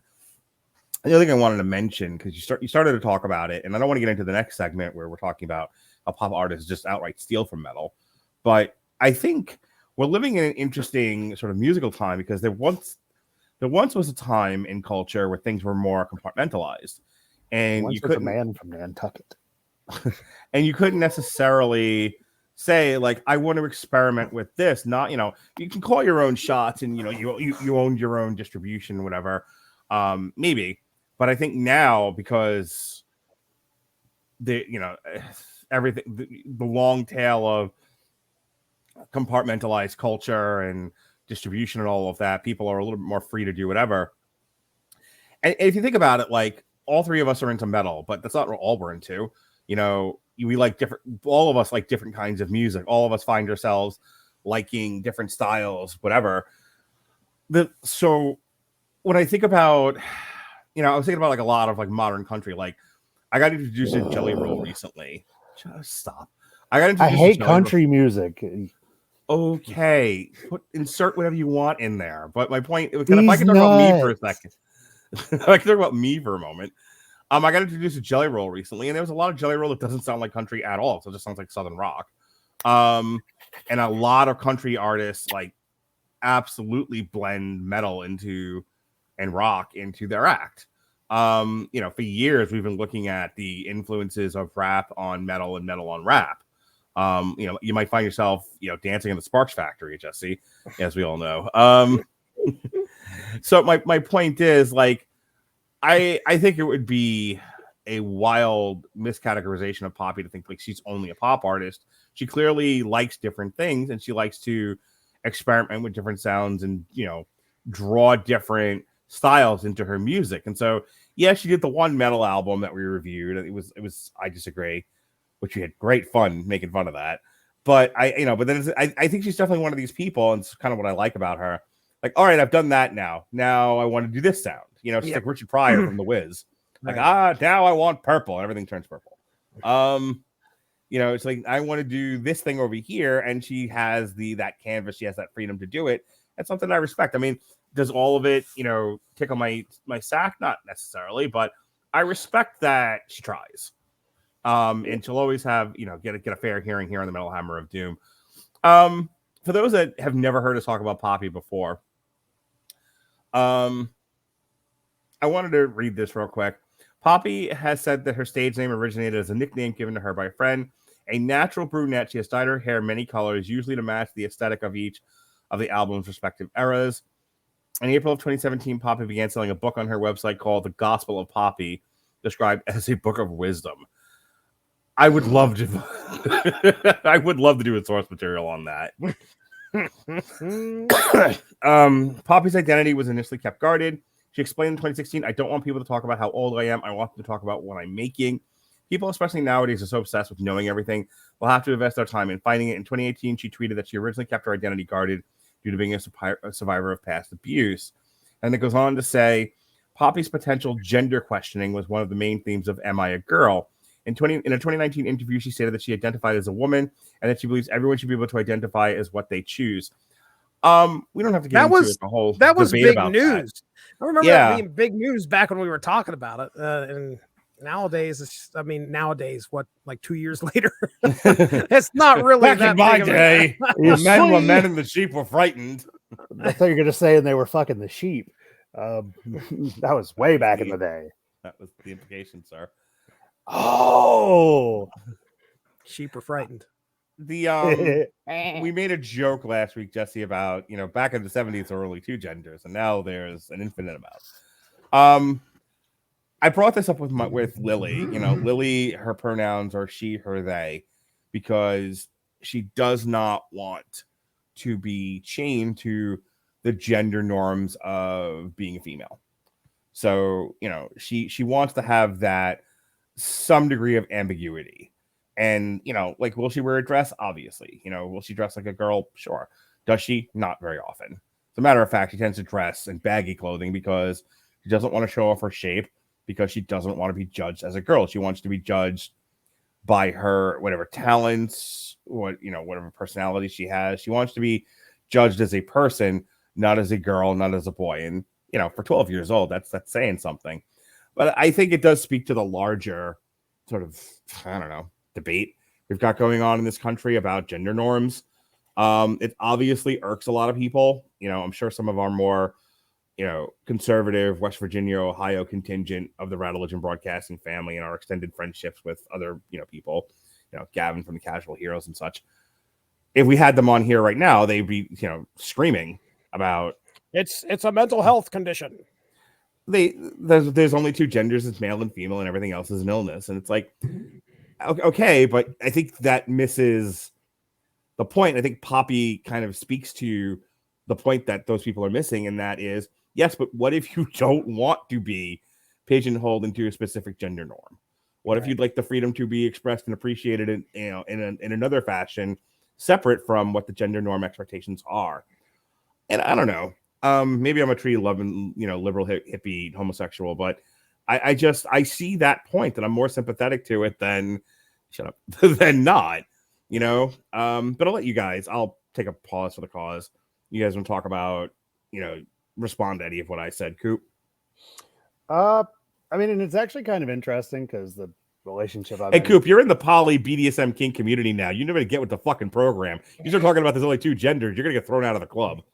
I mean, just kind of like with the fact that I've been told you can go date other women too, and I was like, "No, baby, you're the only one for me."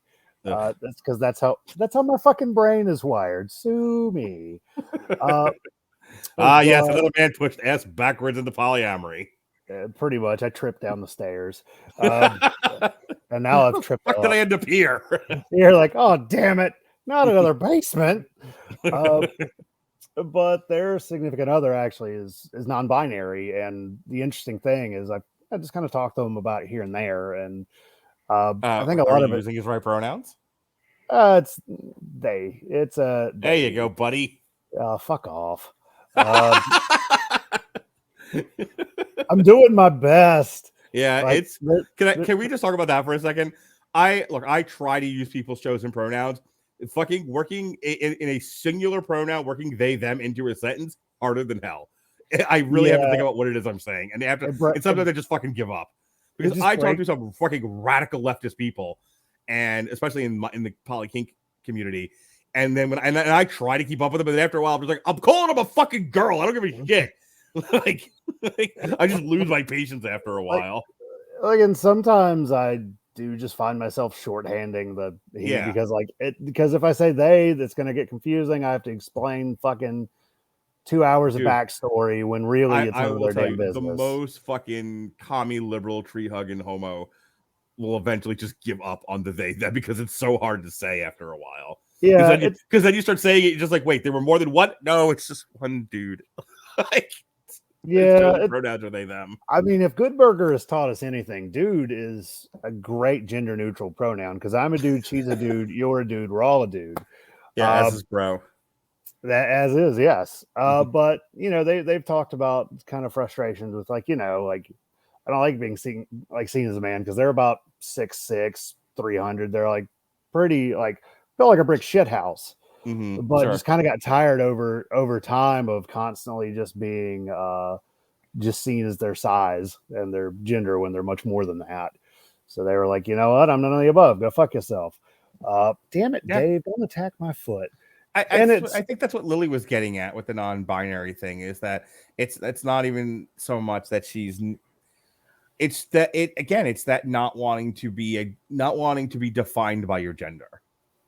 Which I mean is actually kind of profound, and it's when I start talking to people about that on, I guess, more of a personal level that I found it interesting because, to a degree, it can sometimes just get to the point of fucking parody. Like it can start going off to a point of the old fucking standby of I identify as a microwave or whatever, fucking whatever. Like, yes, same joke. It's one of those that like hearing like sort of those sorts of thought processes and experiences. I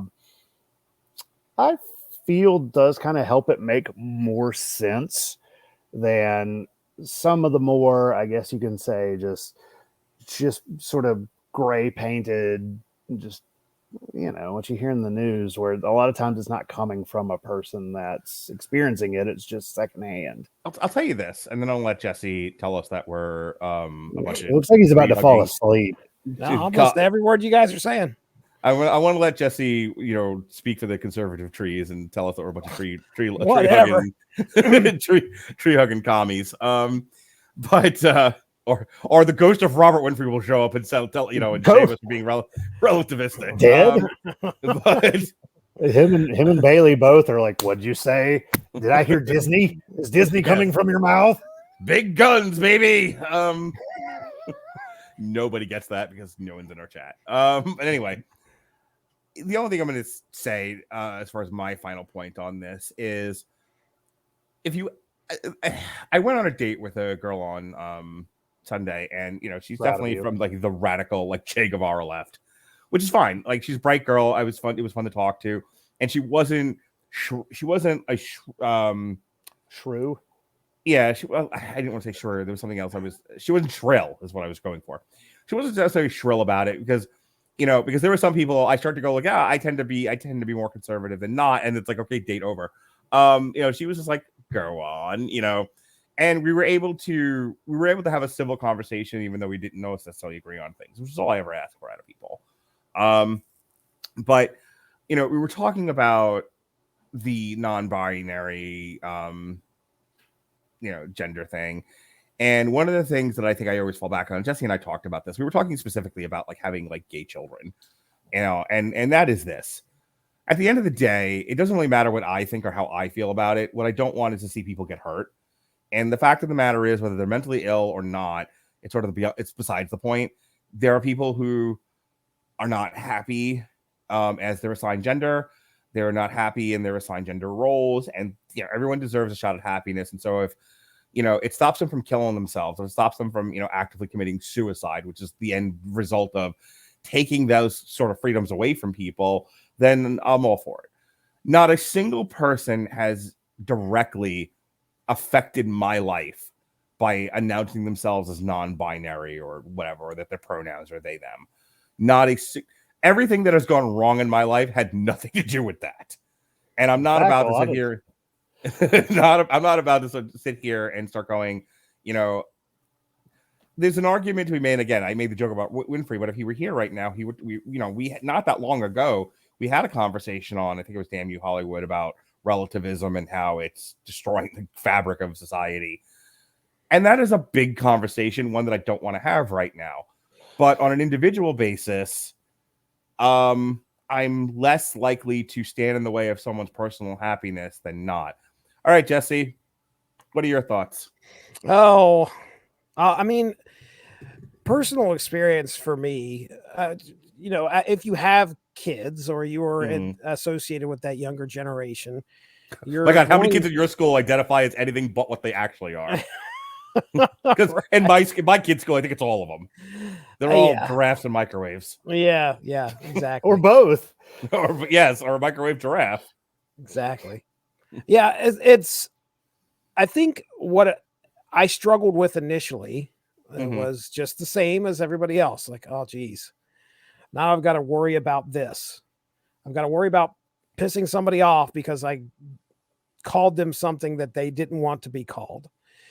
And then I realized what the solution is just make an effort to try and do that. Yeah. It isn't going to kill you. Someone says like my preferred pronouns, like your preferred pronouns are eat shit and die. Like that tends to get a poor response. Yeah, right. And that's kind of what I did. Kira was good friends with a girl that grew up. I apologize already. But anyway, this person is non-starter, Jesse. You're like, fuck. There we go. Somebody that was born and seen as biologically female, I guess. Yes, exactly. Sure. And in the dance class with Kira, and you know, through up until high school, then all of a sudden, well, I say all of a sudden, I'm sure it was pretty gradual for whatever. For me, it was like, holy crap, this person is now identifying as a man and they've changed their name to something completely different. Mm-hmm. And so I had to grasp that fact. And anytime I talked to my daughter about this person, I would refer to her as, what was the term? I called that person out of their name. And I didn't understand. Dead naming them. Dead naming. Yes. And I was like, what the fuck are you talking about? I did what now? Dead what? I didn't do it on purpose. Dead parrot? And so it took me a while to be like, why the hell am I going to make an effort to do this? And then I started to realize, well, why wouldn't you? I mean, why not try and make that effort? That's what Poppy and everybody else is doing. And they're just like, I don't identify with this. Now you get to make the effort to try and just deal with it. And a girl who I started dating, she's more friends with benefits than anything else, but her chosen name is Piper. And there was a conversation very early on about like her Christian name. And she was like, you can call me that, but I won't answer. This is what I go by. This is the name that I've chosen. And yes, apparently, much to my girlfriend's delight, she did choose it based on Charmed. But that's a lot of what's going on right now is that people go through trauma, they go through trials, and they try to, from the ashes of their traumatized life, try to put together an identity that they can live with and prosper with. And so if that means being called Piper or being identified as what your non-biological born gender is, and so be it. And I don't know, I don't want to get into like a fist fight with guys like Gavin and Robert about stuff like this, because I do see their point of view. On the other hand, I don't want to see people killing themselves either, because they can't be happy, and they can't live as they choose to live. And it's hard, and there's no easy answers here. Right. I guess for me, I feel like, and I actually had a person working under me when I was a manager. Oh, they were working under you? They were like, hey, I'm a man now. This is my name. And I was like, cool. Anybody gives you any trouble, come to me. I'll handle it. And we had somebody that kept calling them by their old name after being just constantly being reminded. Mm-hmm.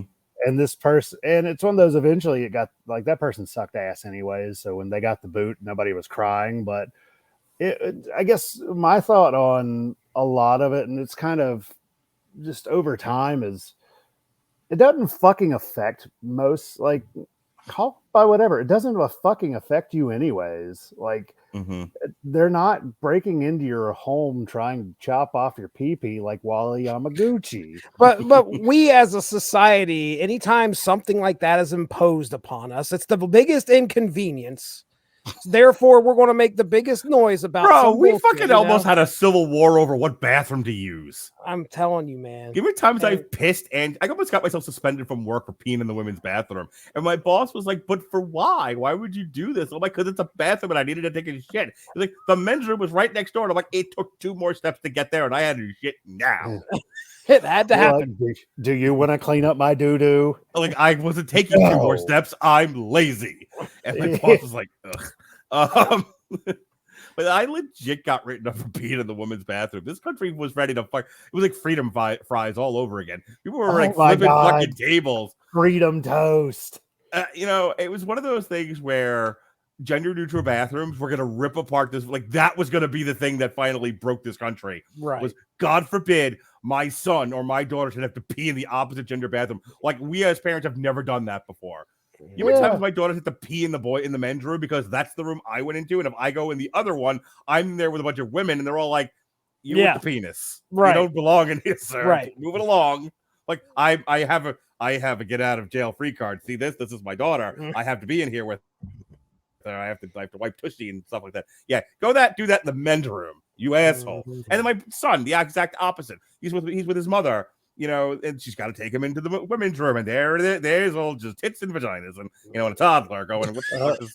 What are the tits going out? They're throwing their used feminine hygiene products everywhere. That's It how looks like the end of a women's operate. slasher movie. It's a bacchanale of used tampons. That's how that works.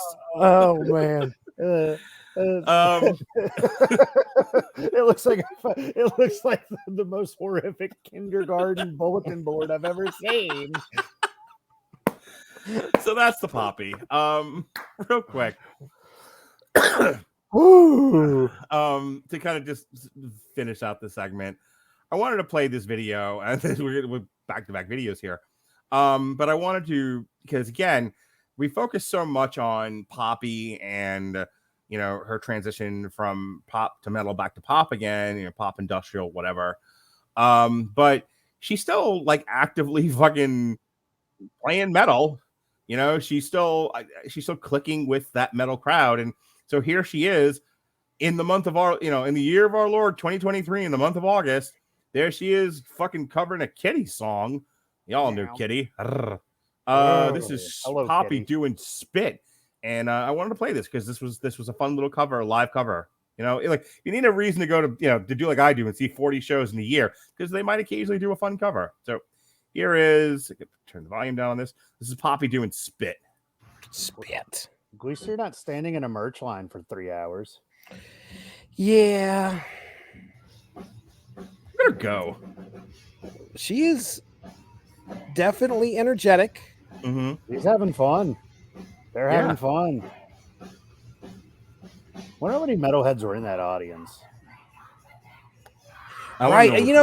Her audience has got to be like kind of varied. her audience has to be like the audience that came FDM in Life of Agony. Like his like tiny fucking like goth and like pop kids getting like mauled by football players. Oh, see, I was gonna say it's probably gonna be like the Toxic Holocaust show I went to, where it was lots of young people, lots of older, like it was very varied. Unlike the Cynic show, where it was a lot older crowd, there was not much moshing at all. Because a lot of rail leading. Yeah. Well, I think the fast music brings the childrens, you see. Damn, she is belting it though. I was gonna say, man, Poppy rocks out with a cock out. That's what I'm trying to tell you. Mm-hmm. And I can say that because she doesn't identify as a particular gender. That's true. And besides, I am all for one and one for all supporting the chicken companies. Okay. That's what's making everybody bigger, is all the antibiotics in the chicken, right, Dave? That's right. So he's such a big boy. Tell him, Dave. He is making biscuits. Go Poppy. Oh no! Like, what's actually kind of cool though at the show for Havoc and Toxic Holocaust was there was a ton of stage divers. Yeah. Oh yeah. Except for one guy. You know what I like when people stage dive and get fucking dropped, or like they're crowd surfing and they just get dropped on their head. They actually, I think there was one, it was like an 8-year-old that was crowd surfing, and I think by the third time he got scared, he was done. But it was still pretty fucking cool. Yeah. All right, the like, Poppy. I'll make that cool when I grow up. The Poppy. Church of the Poppy. So, anything else about Poppy? We did it all for the Poppy. Album. The Poppy. I wanted to see if there was anything else. In October of 2019, Poppy began dating rapper Ghostmane. They were engaged. They separated. Ooh. Blah, blah, blah. She should have got with Gucci Mane. He's the one with the ice cream cone on his face. Jesse, anything else about the Poppy? No, I mean I'm excited to see what she comes up with next. I'll be glad to listen to it and figure out what's going on her app. You got to explain the app real quick. The Poppy Sphere, I hopped in there while we were talking earlier. Mm-hmm. Listen, it's been a while, probably a year or so. I lost my head. My head is gone on my avatar in there. I don't know where it went. I was walking around without a head. I don't know what happened. You're not getting any head? 18th century France? No, I have zero head. but yeah, it's still there. You can still walk around and look at some of the funny little things that is put in there that relate. Like you could click on something, watch a video. There's other people in there. There's a chat, which I'm too old for that shit. So, all right. Next album, I'll open it up. Not for me. I think next time we cover an album by Poppy, I'll figure out a way to get this screen or this app on the screen. I'll do that for my show and tell. We'll walk around for a little bit. Oh, perfect. Okay. All right. Last video and then segment of the night. This is my one, and I haven't even watched this. I've never seen this video. I saw it come up one of the blogs I follow, and I'm like, I have to play this for the show. So this is Tragedy, who I think this is now the second Tragedy video I've shown on the Metal Hammer of Doom Jukebox. I think I did their mashup of It's Raining Men and Raining Blood last time. Okay. One of the last times we did this. So this is Memory from Cats, and I'm in a musical mood, Jesse. Sean and I just did the Red Curtain trilogy, and I did a whole thing on musicals, and he actually asked me, he was like, why do you think some adaptations from the stage to the screen do well and others don't? And I talked at length about Cats and the butthole cut. Butthole cut. Release that. My son so wants to see the butthole cut. He is to this day, he's still like, when will I see the Cat's butthole cut? And I'm like, oh my god. I love that. Like we were on that same wavelength. All we're thinking about is cat buttholes. I've often said Robert Cooper is on the same wavelength as a 9. I don't know. Is Jonas on the same wavelength of like your age guy, or are you on the same wavelength of a 9-year-old? No, I just think he talks like an old man, and I am an old man, which is great. Because you remember that time he and I had a bonding moment over anime. Oh, when you imprinted on my son, you pervert. Groomer. Because we were just like, anime beach episode, and y'all were just like, I don't know what the fuck's going on. Why are they bonding? This is weird. We had successive weeks of me talking about clothing optional resorts and burlesque shows and nude beaches, and in the middle of this, you two were just like, let's talk about the granular detail of anime, and I wanted to fucking throw myself into traffic. So you don't watch anime with your kids anymore, Mark? Or is that what you're telling me? No, Odd Taxi was your one. I did not watch that with my kids. Oh, you watched that on your own? Yeah, I watched that with Robert. For the show. No, the last thing I watched with what's my son saying? Jonas. The last thing I watched with Jonas was what the fuck's the name of the show? The one that M. Night Shyamalan ruined. Avatar. Avatar, yeah. Yeah, he had me watching episodes of Avatar the last Airbender. The last bender. Yeah. What a tragic story. Avatar, the last non-binary. And and I tried to indulge him, but I could not get through it with him. Anyway, so this is Memory by Tragedy. Here we go. I've never heard the original because you've never heard. Oh, this is fantastic already.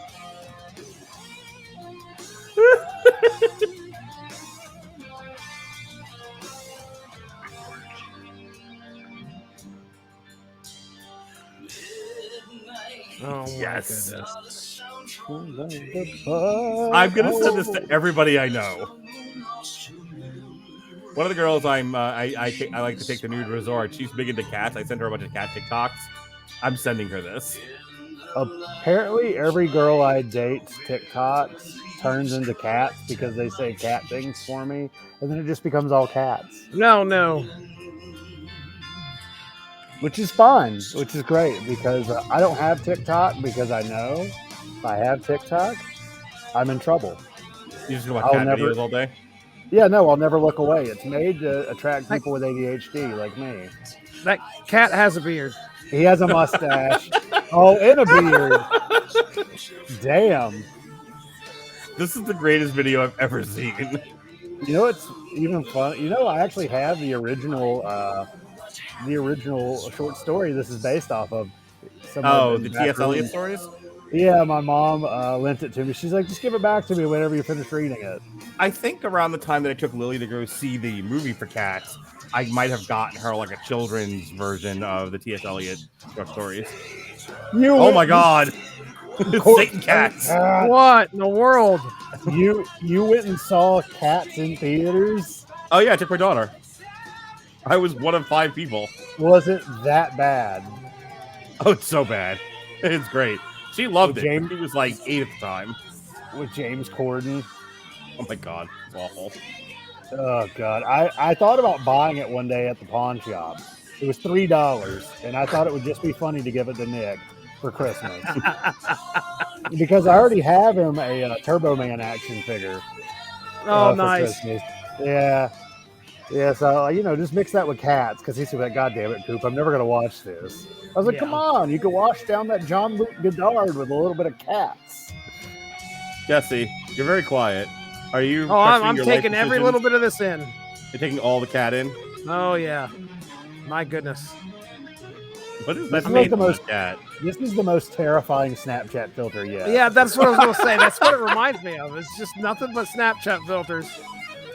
And That cat is moonwalking. that's That unique. cat is moonwalking. That's the moon's unique. right there. oh, that is no. Oh, The audience. Oh, that creeps me out. Cats don't have hands like that. Cats can't give you devil horns. Cat's going, Grandma! Grandma.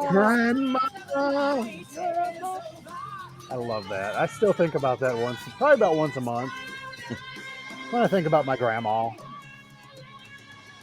You think about your grandma? How often do you think of the Roman Empire? Ugh. Often because of plumbing. I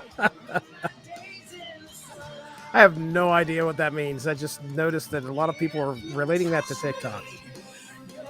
There's I a don't know. TikTok meme that got very popular very quickly about like all men think about is sex, and they're like, no, they don't think about sex. They think about the Roman Empire or some shit like that.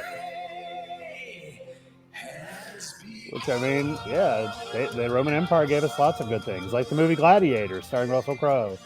Can somebody just give me the plot synopsis in like 3 sentences about what Cats is?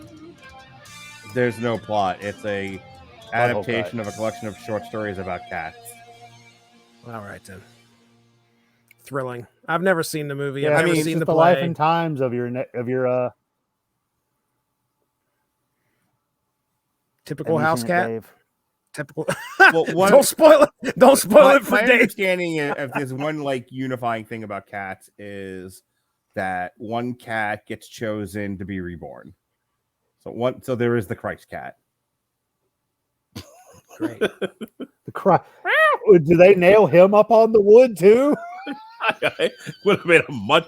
Could you imagine the passion of cat? They nail him. They nail him to the scratching post. Oh. the last temptation of mittens. Oh. It's just a fucking catnip crown. Oh, This man. is.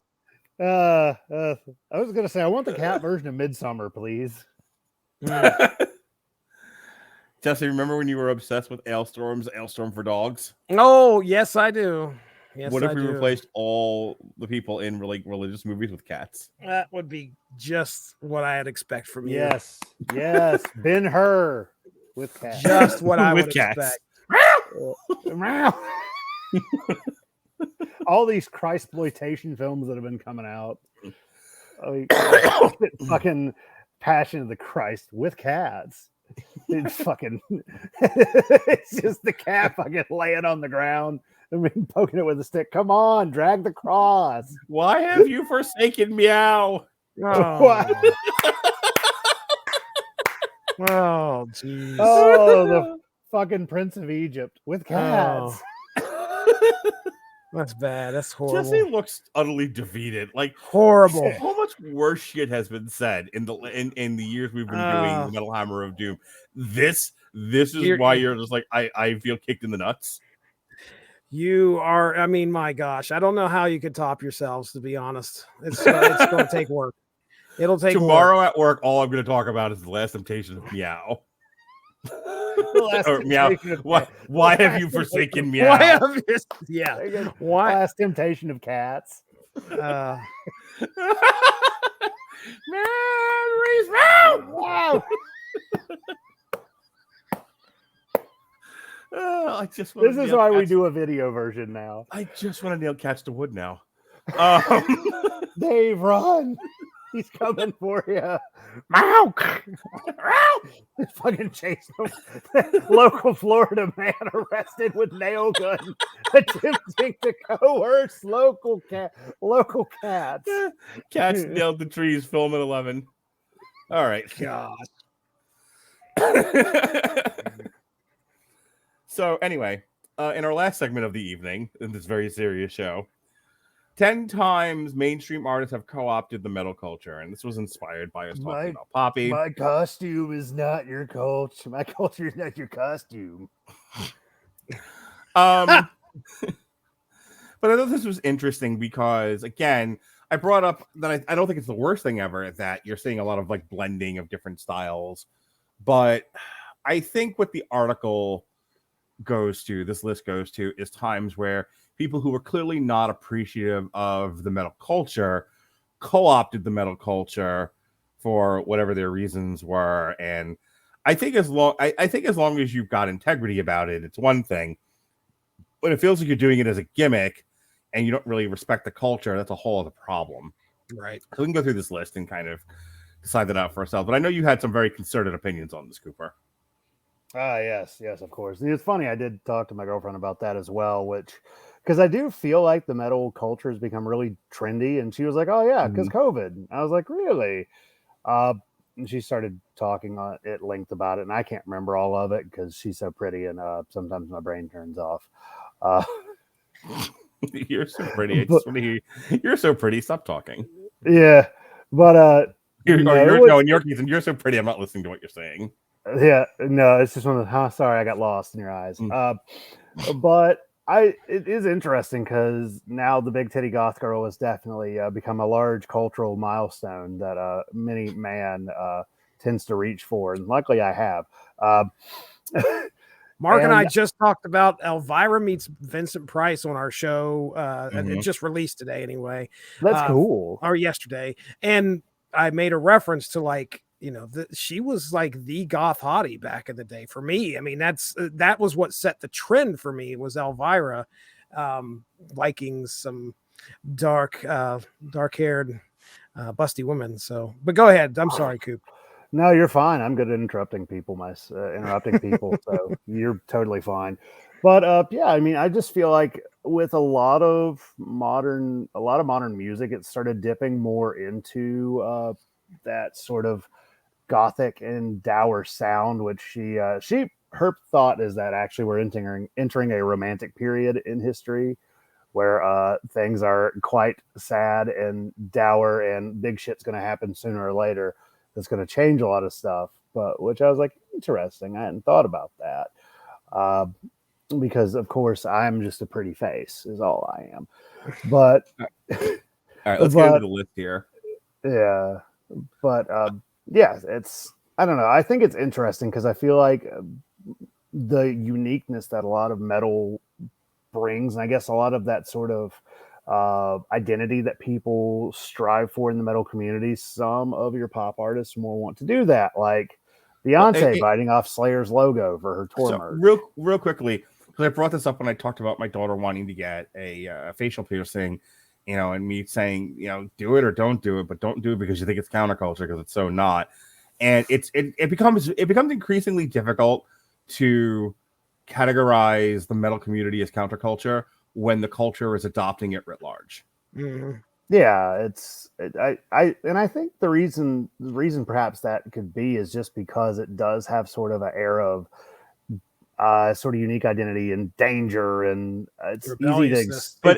It's good shorthand for that. But and I talked about this with like the moshing thing, but when like the mainstream football player bodybuilder types are showing up to the shows and they think moshing is just pushing, that for me is a euphemism for all of metal culture. That is, this is no longer dangerous. This is no longer counterculture. This is no longer, it's the not music cool of the anymore. soundtrack to the revolution. This is very much been adopted by mainstream society. And I don't think there's any getting away from that. But let's get into the list. Beyonce bites off Slayer's logo for her tour merch. When Beyonce hit the road on her Formation tour, just as Slay was entering mainstream vocabulary, setting language back 20 years, metal fans saw the inevitable end. Sure enough, the pop singer sold Slayonce pins as part of her tour merch, written in the Slayer font for going as much as $40. I don't know. I feel like that says it all, Coop. And I'm probably going to make enemies of the Bayhive, if you will. I find Beyonce to not really be much of a person at this point. I just feel like she's a brand. I don't like when I found out they pretty much bought out, if you will, an entire wing of the hospital she had her kid in. I was like, man, fuck you. I was like, you are so far beyond a normal person at this point. I have more in common with my cat than I do with you. Like she just doesn't feel authentic to me in many ways, which, I mean, hey, you know what? That's fucking cool, whatever. People can love her. They can be inspired by her. I just don't find her to be there's only so long you can be in kind of the bubble she's in before you, like, for example, went on a date with a girl that wanted to be that was convinced that she was going to be making her first million that year. And that's all she could talk about. And when I talked about, what about insurance? She's like, huh? Oh no, you just file for bankruptcy. That's all you do. And I just looked at her like she had three heads. Just like when I mentioned conservative people, she's like, I haven't met one in 3 years. I forgot they exist.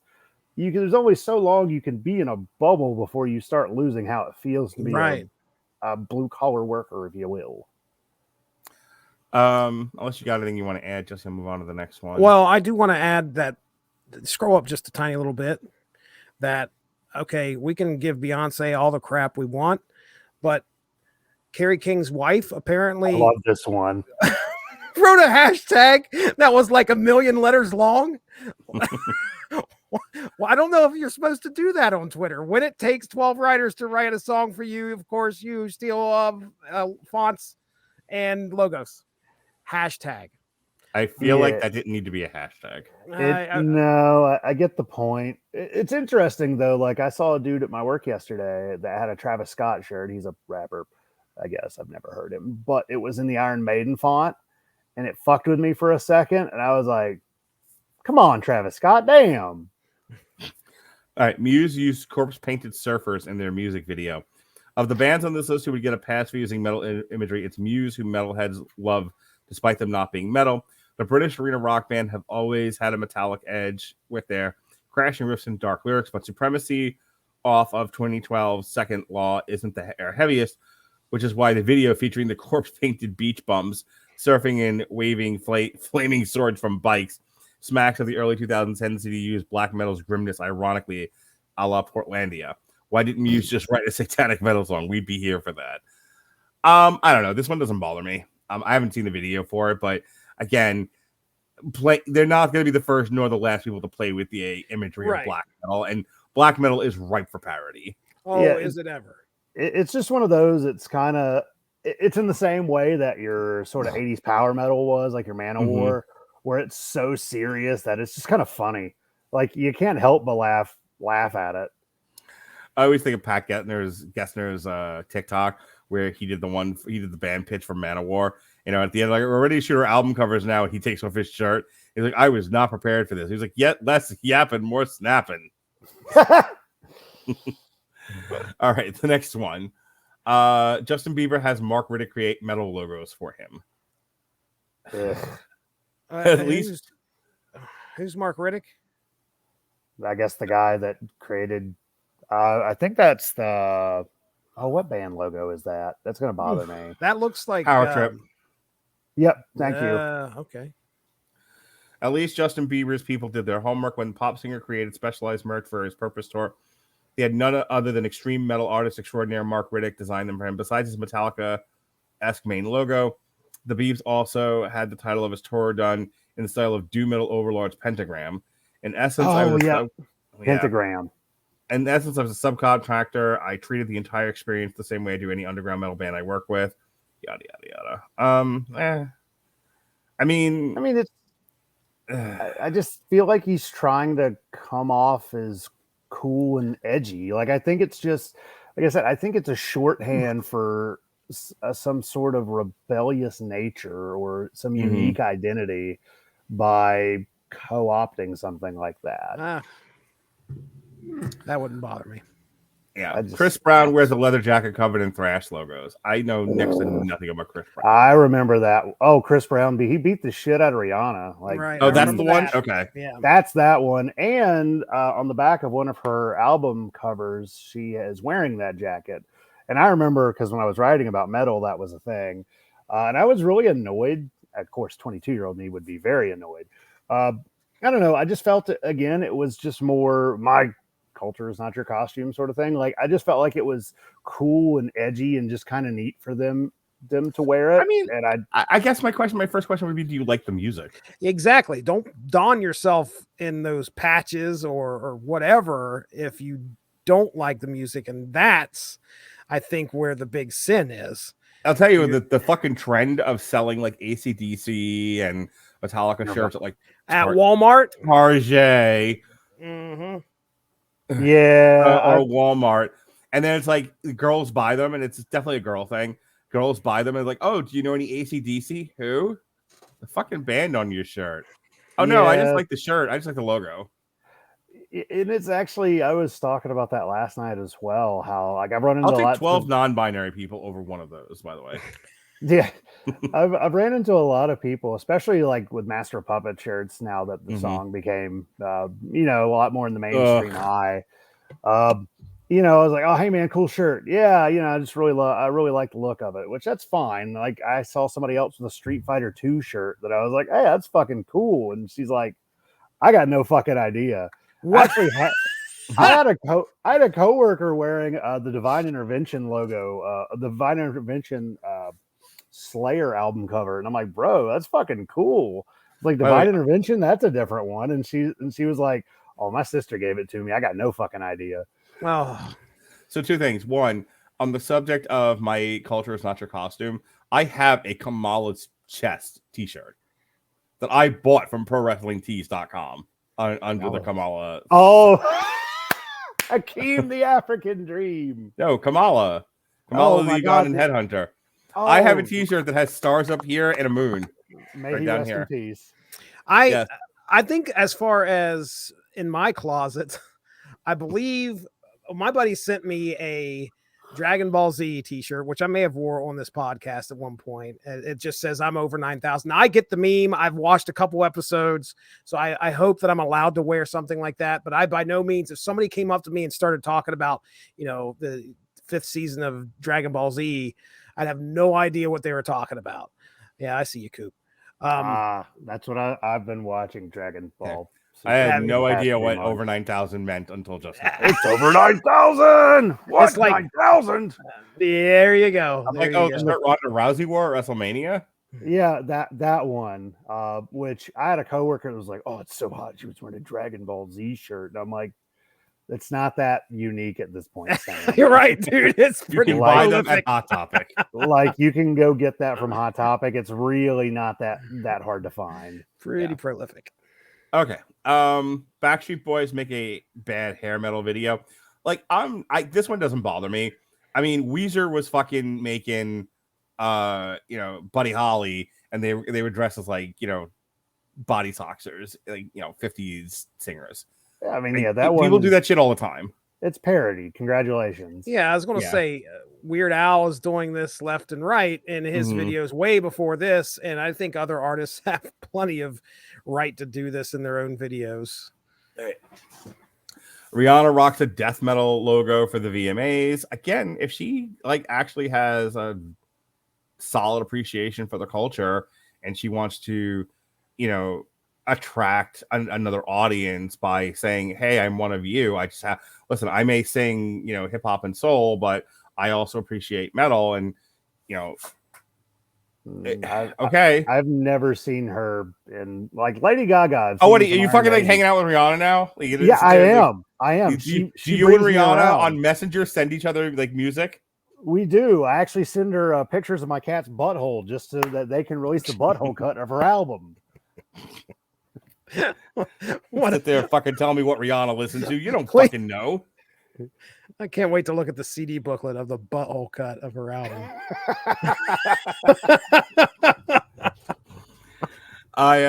When I release my metal album, it's gonna be called The Butthole Cut. Oh yes. It'll just be nothing but bleeding buttholes. And inside can't wait to see what the track list is. And I'll have Imager come up with something on that one.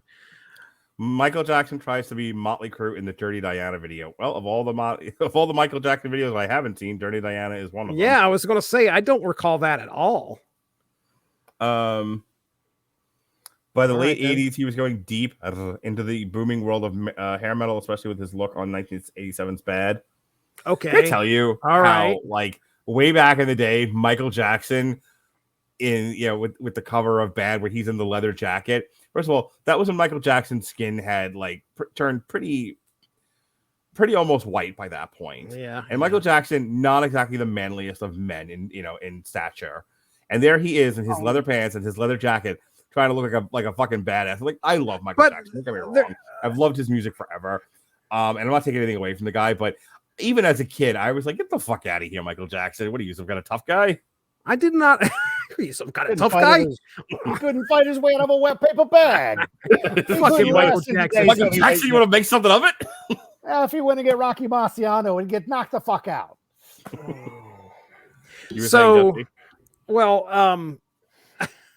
I was just going to say, like, looking at the cover of that, I never associated that with hair metal in any way. Like, I just thought that was. Then again, I wasn't listening to too much hair metal in 87. I'm 9 at the time.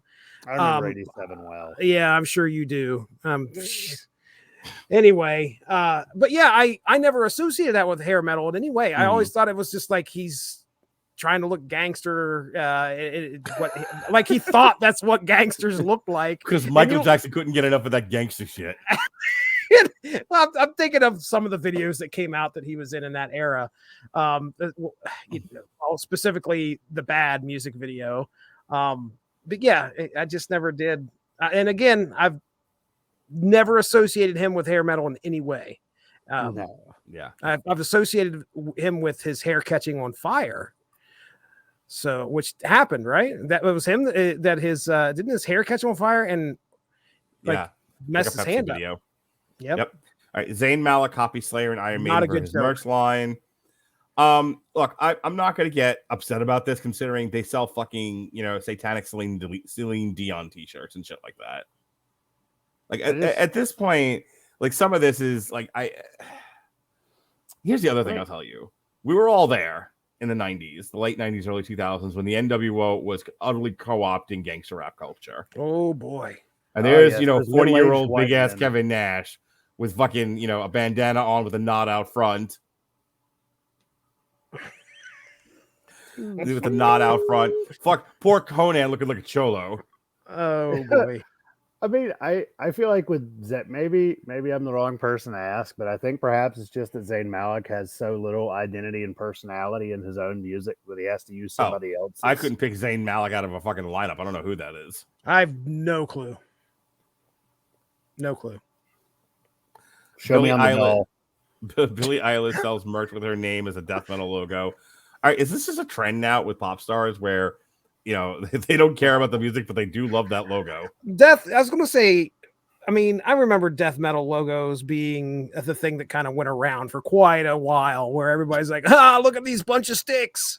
And I have a leather couch. I was going to say, I have a death metal shirt of just COVID-19. Oh, so of course that's permeated into pop culture, and people are grabbing a hold of it and think it's funny and be like, oh, okay. Now, is she making a statement here? Does it say that as an artist she enjoys death metal in some way? Her music's pretty spooky sometimes. I don't listen to her. Whatever. Sum 41 actually creates a metal band. Sure. What? The least offensive of the entire list. All right. Like, yeah, this was a pretty nothing burger of a list in a way. Just in terms of like the offense, the trespasses, the offenses against the metal. Whatever. Who fucking cares? All right. Well, folks, we've been at this for over 2 hours now, so I'm calling it. That is our review of Poppy Zig, among other things. This has been the Metal Hammer of Doom. We are we're all tired kitties. Let's get Hanging on meow. Hanging on the cross of our own making. What did you walk away with in this episode, ladies and gentlemen? That's right. What? Cats nailed to crosses. You're welcome. Hey, it's almost the season. Remember the reason. Why have you forsaken meow? Oh, jeez. Fucking took us 2 hours to get there. Time well spent. All right. Yesterday, speaking of time well spent and why have you forsaken meow? Evan Bevins and I reviewed Two Guns, both the comic and the book, and the comic book and the movie. Tomorrow, Jesse, you're back again. I am. You and Alexis are going to be following each other's junk and talking the boys spinoff Gen V. Oh, yeah, it was good. It was good. Yeah. Let me know how Alexis's junk feels in your hand. We'll compare notes. I'll send you a message. Surprisingly cat-like. I don't know what's going on. It's crazy. What are you doing feeling a cat's genitals? Why are you feeling a cat's genitals? I grabbed Alexis right in the pussy. Whoa! Whoa! Wait a minute. What? Did you get that one off the tree? No, put it back. Gosh. Anywho, and then this weekend we've got a commentary track for Spaced Invaders, and then Metal Hammer of Doom Sunday, Slayer Repentless. Jesse's got an Unspoken Issues for Nightmare up on Monday, and then next week we've got the Marvels on Damn You Hollywood on Monday, and then Jesse and I are back for the Deuce, and then Jesse and Alexis will be reviewing Hell of a Boss, Season 2, Part 1. David Wright might be in on that too, believe it or not. Thursday the 16th is a double shot. First, it's me and Sean Comer. We're doing a director-focused triple feature for David Lynch. We're going to be looking at Mulholland Drive, Blue Velvet, I Can Hear Your Fucking Radio, You Stupid Shit, and Lost Highway. And then Alexis doing a double shot. She'll be reviewing Loki Season 2 in the evening time, dear hearts. I'll be with my daughter at a bar seeing the Iron Maidens, which is a all-female cover band. Iron Maiden cover band. So that's what's going on here on the Rattlers and Broadcasting Network. Yeah, it'll be good. You know, her little feminist, non-binary self. Yay! I don't know any of these songs. My dad took me here. Robert Cooper, you don't get to do plugs anymore because you don't do a podcast. But Jesse Jeff Sloboda keeps trying to get me on his, and I'm like, I haven't watched a Marvel TV show in 6 months. Yeah, Jeff. he asked me about Loki too, and I'm just like, I'm social. I don't have time to fucking watch that shit. I gave Ahsoka a chance. I'm not giving anything else on Disney Plus a chance for another year. I just, it's one of those, I think I'm just really tired. I'm just tired. Like it's always a thing every 3 months. I have to get through the Deuce. I have so much to do. Jesse, I have so much to do. I understand. I have movies made by adults to watch, or adult movies, wherever you like it. Dumb and Dumber. All right, Jesse, show us where you pissed from. Oh, you covered most of what's coming up on my side of the things there for the Source Material Comics podcast. But I will tell you and implore that if you guys, Mark mentioned Nightmare, which was an Image comic that came out from Extreme Studios in 1995. Rob Liefeld associated, but it's Marat Michaels and Alvey, along with a guy by the name of Robert Lauren Fleming. If you've ever heard of Ambush Bug, you might know who Robert Lauren. Yeah, and there's a great book out there also called Thriller, not associated with Michael Jackson, but it also released from DC Comics. Anyway, you could check out my discussion on that in the podcast, but I did a video series on all 6 issues, 0 through 5, on the Source Material Comics YouTube page. So if you type in hashtag Source Material, and you should be able to find the channel pretty easy. and the videos are real quick. You actually get to see what I'm talking about. It's a new age out there, ladies and gentlemen. Oh, Mark, stay awake over there, buddy. You look like you're about to fall asleep. What's going on? If you don't have the syndicated source of materials up and going by the time I'm going to ChatGPT right now. I need to know. I have it saved. My response to you. No. Listen, this isn't me being passive aggressive. This is me outright threatening you. Being aggressive. This is a direct threat. If I'm gonna go when I'm done with the stuff I currently have set up, I'm gonna go all the way back. How far back? Way back. To the beginning of the Radulich and Broadcasting Network, all the way back to progressive conservatism. I'm just going to work my way forward. Gosh. I'm going to go all the progressive conservatisms. I'm going to do all the Whiskey Rebellions and right hooks, all the 401 ground and pound. No, I'm not going to call it that. All the ground and pound radio shows. Yeah. And if you don't have the source syndicated source materials by then done and posted, I'm just going to start posting them as they are. Unedited. Unedited. No. Unedited. Unwieldy. You can't do that to me. Unbelievable. You have time. Have you put from the seats up yet? Much like I told my wife, time is ticking away. Time is ticking away. You're gonna run out of time, and I'm just gonna do it for you in the laziest way possible. Oh, you give me a date, give me a deadline, and then I'll look at it and I'll go, okay. I guess I'll get something. You got time. I'm just saying, like, as you start seeing progressive conservatism start going up and see how many of those, like, from 1 week to the next. Oh, God help you when I get done with the Metal Hammer of Doom and I have 2 days I gotta fill up with oh no. Oh yeah. My goodness. Well, all right then. I'll definitely keep that in mind. I've got every single one of those source materials sitting over here on the hard drive. Take an hour away from watching Everyone Loves Raymond or playing fucking Snap with your boyfriend.